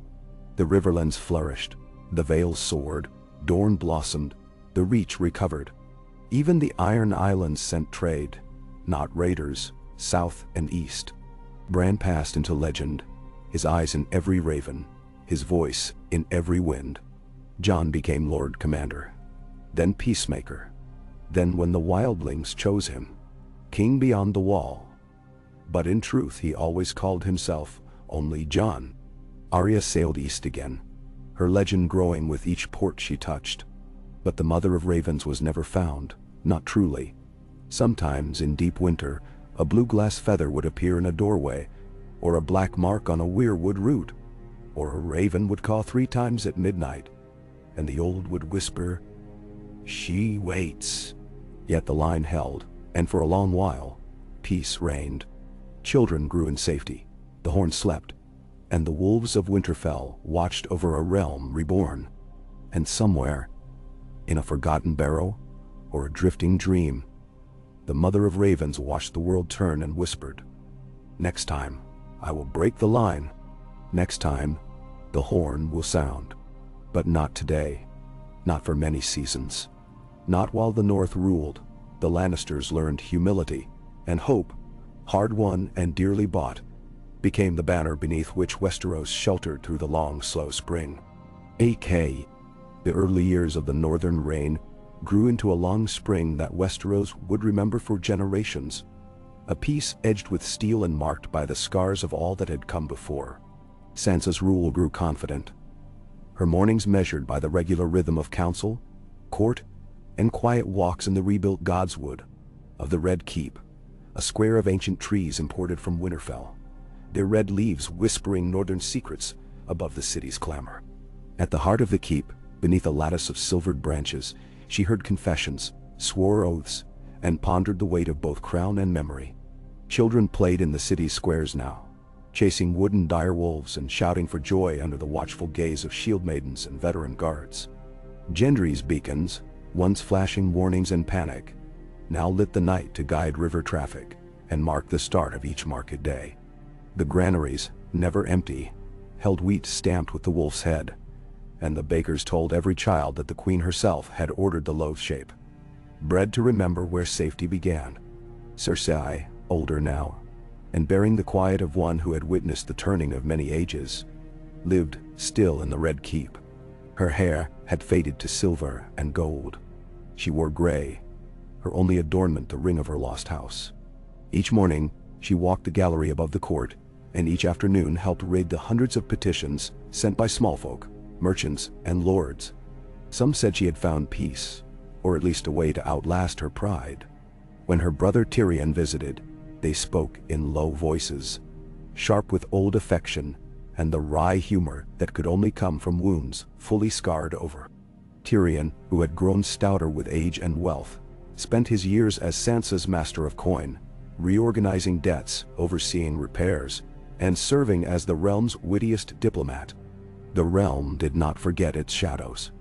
On the far northern roads, travelers sometimes found blue glass feathers caught in the snow, or heard stories of old women with eyes like midnight, passing through towns, never lingering long. Each winter, the children of the North gathered in the halls of Winterfell, and at the foot of the wall to hear Jon Snow, still Lord Commander, still carrying the burdens of two worlds. His hair grew silver at the temples. Ghost hunted the woods with their pups at his side, and wildlings and black brothers alike told the story of the mother of ravens, the horn that slept, the line that held. Jon's peace was a restless one. Each year Sam came north with his family, his wife and children grown, his beard longer, his mind ever sharp. They read the old runes together, checked the hidden wardings in the ice, and sometimes would walk with Bran beneath the heart tree, sharing what each had learned in dreams and dust and history's slow unraveling. Bran had become the last true greenseer, rarely leaving his chair in the Godswood, his eyes drifting sometimes to a world that only he could see. When he spoke, his words carried the certainty of wind in the pines and the patience of falling snow. Arya was a rare visitor, coming in from the sea every few years. Her ships, crewed by Summer Islanders and Ironborn, were the fastest in the world. She brought spices, stories, and, on one famous occasion, a dancing girl from Yi Ti who could balance a sword on her foot. She always found time to sit with Sansa at midnight and talk of the old days, and of the things that had not changed. The need for vigilance, the sharpness of hunger, the promise of vengeance that the world still whispered beneath the songs of spring. The Lannisters kept the West in check, their pride gentled, but not erased. Cersei's last nephew, Jason, became Warden of the West. He had inherited none of his uncle's cruelty, and only a measure of his grandmother's cunning. He sent gold south and Maine east to help keep the peace, and married a Stark cousin with hair dark as midnight, a union both practical and symbolic. The West became the bank and armory of Sansa's realm, but never again its ruler. Dorne thrived, ruled by the daughters of Valeria Sand. Trade flourished between Sunspear and King's Landing. The Dornish sent spices, silk, and the wisdom of their maesters. In return, the North sent wheat and iron and trust. The Iron Islands under Yara's graying hand sent salt and ships, but raiding was forbidden. Yara herself enforced it, and woe to any Ironborn who broke her pact with the Queen. In the Reach, Lady Tala Tarly governed from Horn Hill, known as much for her learning as for her stubborn will. Old Town's maesters became allies in magic and healing alike. Sam's treatises on dragon glass and horn shards were copied and secured in vaults ringed by both steel and spells. The faith returned to the city, chastened and moderate, their septons working in tandem with the North's wise women and wildlings to keep the peace in ways new and old. Each year, Sansa traveled the realm, holding court in every major city, her council riding with her. Brienne, her sworn sword now a living legend. Davos, master of ships and trade, his beard as white as sea foam. Lyanna Mormont, who commanded the Queen's own guard with a fierceness undiminished by years. Gendry, Lord of Storm's End, who made peace with his bastardy by building more than... Yet always, the old threat lingered at the edge of memory. A cold wind that never quite faded. The cult of the Horn never vanished. When they struck, it was in ones and twos. A child gone missing, a blue feather in a well, a song heard at midnight that turned joy to terror. Bran saw them in his dreams, never many, but always patient. He whispered warnings to Arya and Sansa and Jon. Watch the barrows. Guard the children. Do not forget the songs that silence the horn. Bah! In White Harbor, Lady Maria Tully, grown strong and bright, oversaw the building of a new orphanage, ringed with stones carved with warding rune. Each child wore a charm of salt, iron, and northern oak, and the city itself seemed to breathe easier. One hard winter, the mother of ravens came again, but now the north was ready. Her followers tried to breach the wards at Moat Cailin and failed. They tried to take children from the Barrowlands, but the Wolf Guard met them, led by Arya's own hand. In King's Landing, the city bells rang at midnight, and the Faith and the Wise Women held vigil with the city's children, singing the songs Bran taught in his dreams. The horn did not sound, but the threat never vanished, not entirely. Sansa knew it and carried that knowledge in her eyes, even when she smiled for her people. The years passed. Cersei died quietly in her sleep, with Tyrion by her side and the wolf banners flying above the city. She was buried beside Jaime. Her last wish granted. No statues, only a simple marker in the crypts, a lion and a wolf entwined. Bran's health faded, but his mind grew keener. He became the heart of the North, the voice in every raven, the hope in every winter. When he died, the snow fell for 7 days and nights.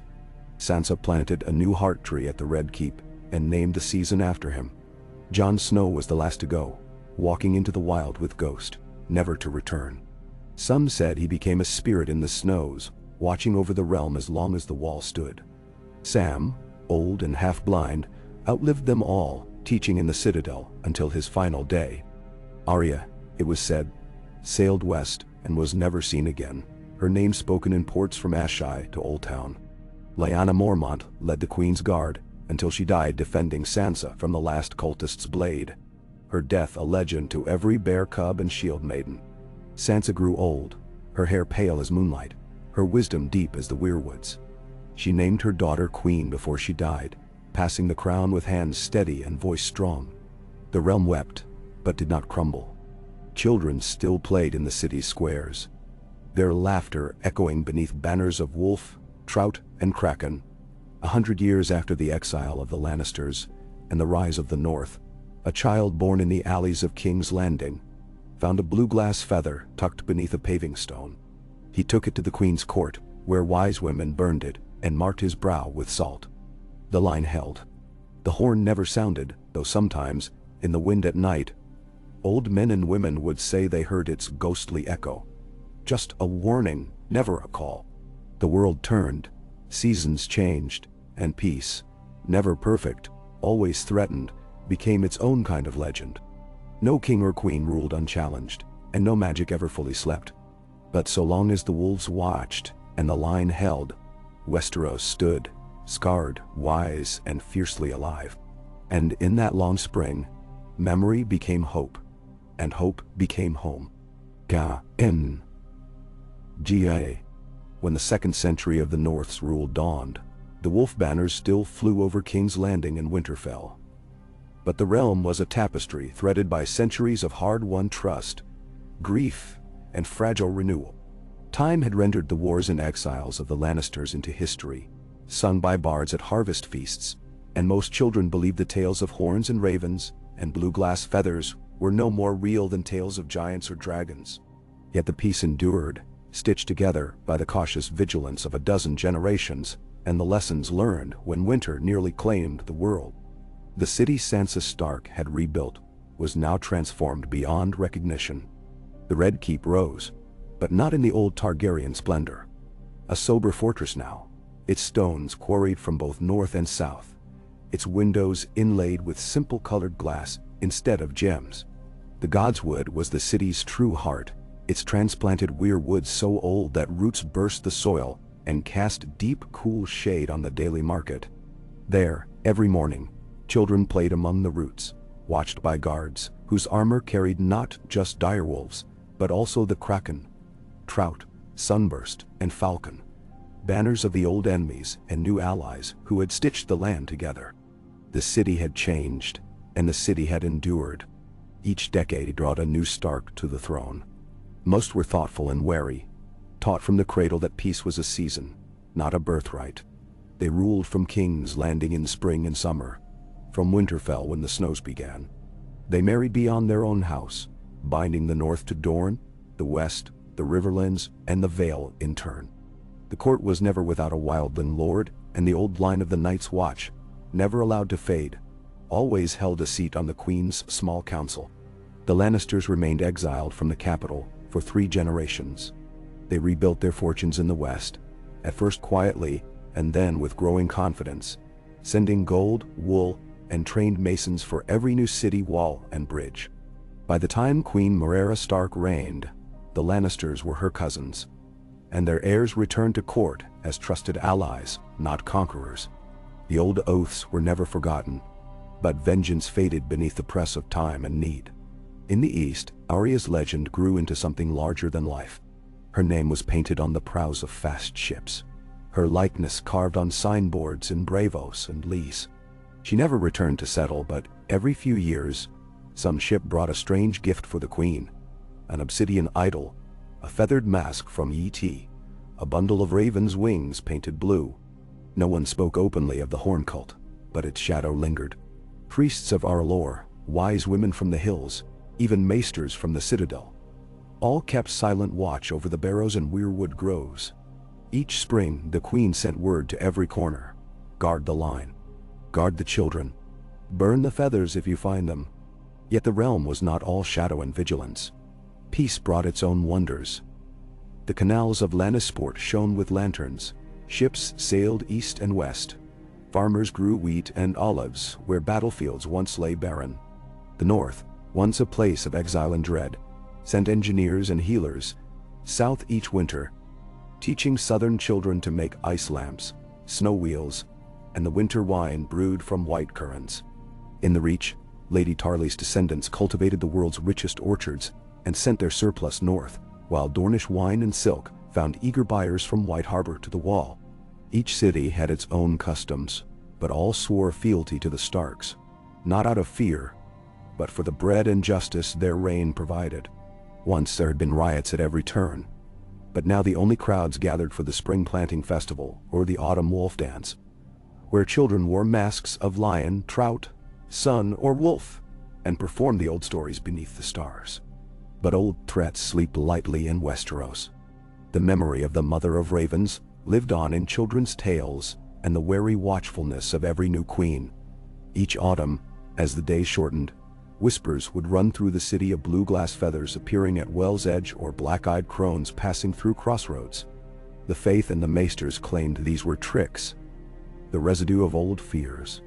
But at Winterfell and the Wall, the line keepers, those born with the Stark gift for dreams and warning, never relaxed their guard. It was in the 3rd generation after Sansa, during the reign of Queen Jane Wolfstar, that a true test came. She was a daughter of many lines: Stark, Martell, Tully, Lannister through her mother's side, with hair like burnished copper and eyes as gray as a November river. Jane had ruled with caution and mercy, her court full of poets, singers, and wise women, her nights full of dreams sent by ravens. In the autumn of her 15th year as queen, blue feathers began to appear again, first in the gutters of the Street of Silk, then on the battlements of the Red Keep, then, most troubling, at the foot of the Godswood's largest tree, glinting in the morning dew.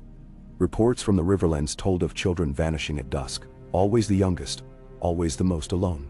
In Old Town, a maester's apprentice found a spiral drawn in blue glass on the rookery's highest floor. In White Harbor, a merchant's son was taken from his bed, his window left open, and a single feather on the sill. Jane called her council to the Godswood. It was a council like none before. The Warden of the West, a Tarly lord, the Lord of Barrowhall, the Archmaster of Old Town, a wildling shield maiden, and her own daughter, barely 10, with the sight in her eyes. She listened, then spoke. "This is the old enemy. We must not scatter or hide.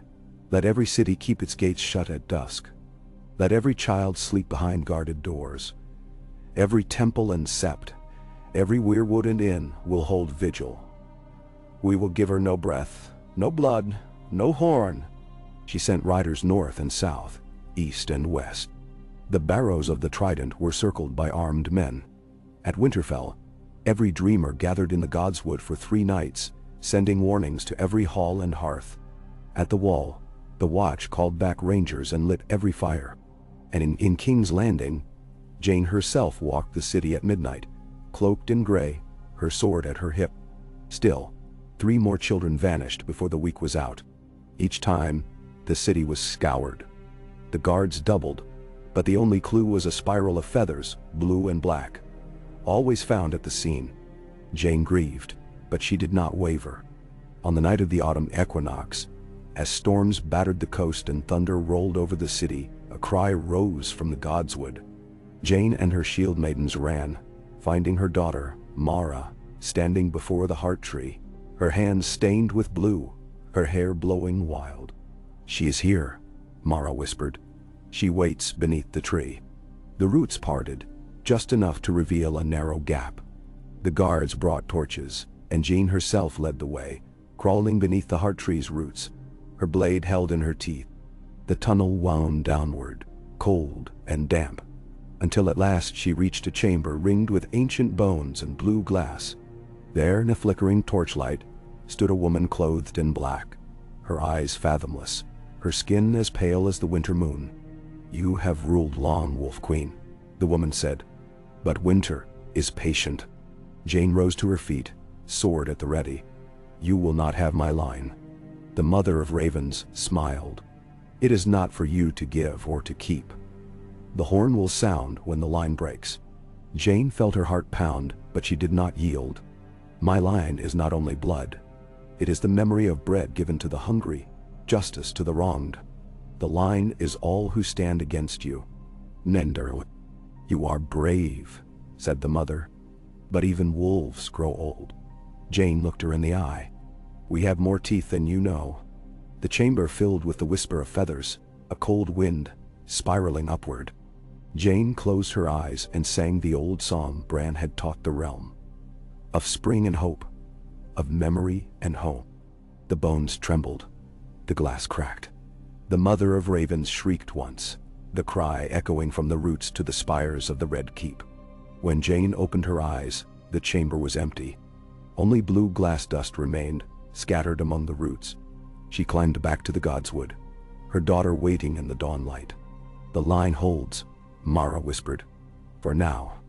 That day, the bells rang in every city in Holdfast, and across the realm, parents hugged their children tighter, and children sang the song of spring by candlelight. The crisis had passed, but vigilance remained. The mother of ravens was not dead, but driven back into shadow. Jane reigned many more years, her daughter growing into a wise and cautious queen. The line endured. The horn never sounded, though sometimes, at the very edge of sleep, children swore they heard its faint echo, just a warning, never a call. And so it went, season after season. The Starks remained the heart of the realm, their line running in many colors and many songs. The peace was imperfect, never unbroken, always threatened by winter's memory and the long patience of old magic. But hope once kindled is a hard fire to smother. And the people of Westeros, scarred and stubborn, learned that so long as they stood together, trout and lion, kraken and sunburst, wolf and falcon, their line and their home, would never truly break. The Godswood flourished, the bells rang, and each generation kept watch for blue feathers in the dusk, guarding what the first queen had built. And the North, once exiled and alone, remained the shield and shelter of the realm for as long as stories were sung. The years after Queen Jane's vigil beneath the Godswood passed in gentle succession, their seasons as regular as the tide. The crisis of the blue glass feathers faded, slipping back into the undercurrent of Westerosi legend. But the memory of those nights never quite let go of the realm. It lingered in the architecture of their lives, in the way city gates were double-barred at sunset, in the runes carved discreetly above the thresholds of every home, in the songs mothers sang to their children before the fire. The sense of peril became woven into the very peace itself. Not a shadow above, but a foundation below. Mara Stark, Queen Jane's daughter, was crowned in the high spring of her 19th year. She stood before the Red Keep's Godswood with 100 lords and ladies as witness. The roots at her feet still bore streaks of blue-glass dust, ground into the earth by time and by the cautious footsteps of generations of wardens. Her crown was a circlet of steel, worked in the north but inset with small sapphires, from the Vale and river pearls from White Harbor. A gift from the distant Tully kin. The day was bright, banners high, and beneath it all the air held a quiet expectation. Mara was not the first Stark to rule, but perhaps she would be the first to rule unchallenged by old ghosts. Her court was a gathering of every corner of the land. Lannisters sat with Tyrells, Greyjoys with Martells. There were even Dothraki riders among her guards, their ancestors once brought by Arya from her voyages, now married into the wildling lines of the far north. Maesters walked freely in their chains, and the faith, chastened by long years of compromise, worked with wildling shamans and wise women. The court spoke in 5 tongues, and the children learned them all by 7. Mara's first years were marked by abundance. The rivers ran high, the wheat fields gold. Fish leapt in the black water, and the fruit trees that Sansa had ordered planted in her reign blossomed with pink and white every spring. The children of King's Landing grew up believing the world was safe, and when they played at knights and queens in the market squares, it was with sticks and laughter, not stones and hunger. Yet Mara never forgot. Each spring, she traveled to Winterfell, where the snows melted last. She knelt in the godswood, placing her hands upon the oldest roots, and listened, not with her ears, but with her blood. Some years she felt only silence and the cold, but others she caught the faintest breath. A sense of ancient patience in the earth. She never spoke of these whispers to her court, but her eyes always seemed older when she returned. In the 15th year of her reign, a summer unlike any other struck Westeros. The days burned, the rivers fell low, and drought seized the Reach and the Crown lands alike. The people of Old Town and King's Landing rationed water and wheat. The Dornish sent casks of wine and salted fish. The North fared better, its lakes deep, its wells cold, its crops shielded by years of careful stewardship. Queen Mara sent convoys south, grain wagons flanked by wildling scouts and Lannister knights, her banner leading the way. When some spoke of raising prices or hoarding, Mara herself appeared in the markets, her face set and her sword at her hip. "Wolves feed the pack," she told the crowds, "and the pack endures." For 2 years the drought lingered. There were riots in Lannisport and in the market towns of the Mandor, quickly suppressed by the city watches and by the stories that followed each riot. A queen arriving unannounced to judge and to forgive, to open granaries and close the fists of profiteers. It was said that in those years, no child starved in King's Landing, and none were turned away at Winterfell's gates. Peace was never easy, but it was made sacred by the hunger they survived together. During those hard years, the old songs rose again in the city's streets. On summer nights, voices drifted from open windows, singing of Arya's ships and Bran's dreams, of Gendry's forges and Joan's white wolf. Mara herself sang at the spring festivals, her voice clear, each word echoing the memory of a realm nearly lost to famine and fear.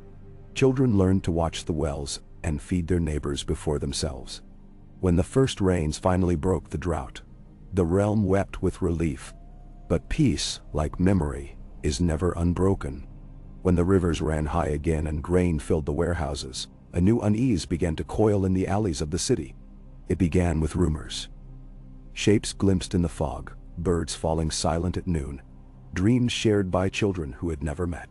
In White Harbor, a fisherman's daughter awoke with blue glass beads tangled in her hair. In Lannisport, a black ship was found beached and empty, a single feather in the captain's hand. The old council, now graying but still vigilant, gathered at the Red Keep. Mara sat at their head, her fingers restless upon the table. "We have seen this before," said Lord Harlan Lannister, his beard streaked with white. "Let us not flinch. Feathers are a trick. Fear is her true weapon. Now is Gamutai." Maester Jalen, Samwell's great-grandson, nodded. The records speak of the mother's patience, but she never takes what is watched. Lady Sorella Martell, a descendant of Illyria's line, leaned forward. "We must not turn inward. Every house, every faith must stand together." Mara listened to each, then spoke quietly. "I will ride to the Barrows. My daughter will go north. My son will ride the riverlands. We will not hide in the Red Keep. We will meet her wherever she dares show herself." The council agreed. For the first time in 2 generations, the Wolf Queen herself rode with her banner, appearing in towns without warning, hearing petitions, and watching for any sign of the cult. Mara's daughter, Alysanne, traveled to Winterfell and walked the silent woods each dusk, guarded by wildlings and black brothers. Her son, Edric, went south with the old Tully banners, sitting in courts and learning every tale of the river. The people responded with pride and nervous relief. City and country alike revived the old practices: doors painted with salt water, runes carved in lintels, the bells of the faith and the weirwoods ringing at midnight. Children were never left alone after sunset. In the orphanages, the old women taught songs to keep out the cold. The realm was not afraid, but it was awake. That winter, the dreams returned. Children spoke of a woman with a feathered cloak. Her face always turned away, whispering in a voice like wind through glass. Some nights, the dogs howled without cause, and the ravens left the city towers for days at a time. But no children vanished, and each time a blue feather was found, it was burned with iron and salt by the queen's own hand. In the depths of winter, a child was born at Winterfell. A girl with eyes like the dawn and hair as dark as the midnight woods. She was named Lyra, and at her naming the old gods sent a wind that bent the heart tree, scattering red leaves over the snow. Bran's line endured. The dreamers saw Lyra's birth as a promise. The spring that followed brought fresh hope. The first festival in years was held under the Godswood's boughs, and Mara stood before her people, her hair streaked with silver, her daughter and granddaughter beside her. The city bells rang, the market filled with the scents of honey and fresh bread, and children played with wooden wolves and lions, safe beneath banners from every great house. Yet, even as hope bloomed, Mara knew the realm's peace was a balance, a tightrope strung over the deep waters of history and magic. The mother of ravens did not strike openly, but the shadows never vanished. When, years later, Alysanne ascended the throne, she did so with a vow never to let the line break, never to allow the old horn to sound. She ruled as her mother had, with open hand and watchful eyes. Under Alysanne, the realm grew even more united. The wildlings sent chiefs to every court. The Dothraki built stables in the shadow of the Red Keep and taught southern children to ride. The faith and the old gods shared festivals. The Septons and Greenseers blessed fields together. Peace was not an absence of trouble, but the constant, careful tending of many wounds. Through decades of Alysanne's reign, the blue feathers grew rare. The horn cult scattered by vigilance and the passing of time. Most years, the only sign of the old enemy was a single feather found in the gutter at midwinter, or a song of warning sung at the edge of sleep. Lyra, grown tall and keen-eyed, became known as the Watcher. She learned from Bran's old writings and wrote her own, keeping the story of the line alive in every corner of Westeros. When Mara passed, and then Alysanne, Lyra took the crown. Hers was an age of learning and memory, a time of records kept and histories shared. She sent copies of every song and rune to the Citadel, to the Dothraki Sea, to the Summer Islands and the farthest isles of the archipelago. No one who lived in Lyra's Westeros could forget the old stories, nor ignore the duties they imposed. Yet it was not a reign without trial. In her 33rd year, a ship out of Skagos brought with it a storm. The sailors died, but the cargo, boxes of blue glass beads and shards, found its way into the hands of a secretive cabal in White Harbor. For a season, the dreams of children were troubled. Some fell ill, whispering of a cold queen who called to them in the night. Lyra journeyed north herself, accompanied by wise women and shield maidens. And together they rooted out the cultists, burning every feather and every bead in a fire kindled with the wood of the heart tree. When the last box cracked and turned to ash, the sickness lifted. Lyra's rule was long, her line unbroken. In her old age, she gathered her grandchildren beneath the Red Keep's Godswood and told them the stories of Sansa and Jon, Arya and Bran, Cersei and Tyrion, and the long battle for memory and peace. She taught them the runes and the songs and the vows. She made them promise never to forget the price of the spring they enjoyed. When she died, the bells tolled for 7 days. A new queen was crowned, and the children of Westeros, no matter their blood or their banners, painted the old runes above their doors and sang the wolf song as the dawn broke over King's Landing. The mother of ravens was not gone. She was memory, rumor, warning. Every 100 years, the blue feathers would return, and each time the realm would gather, united not by blood alone, but by choice, tradition, and hard-won wisdom. The line never broke. The horn never sounded, save as an echo in the wind, a threat, a promise, a story to keep children close at dusk. And thus the legacy of exile and winter, of bread and vigilance, became the root of a peace that even the darkest magic could not wholly undo. For as long as the line was watched, the story sung, and the pack remained true, the wolves would rule, not with fear, but with hope, across the long and living land.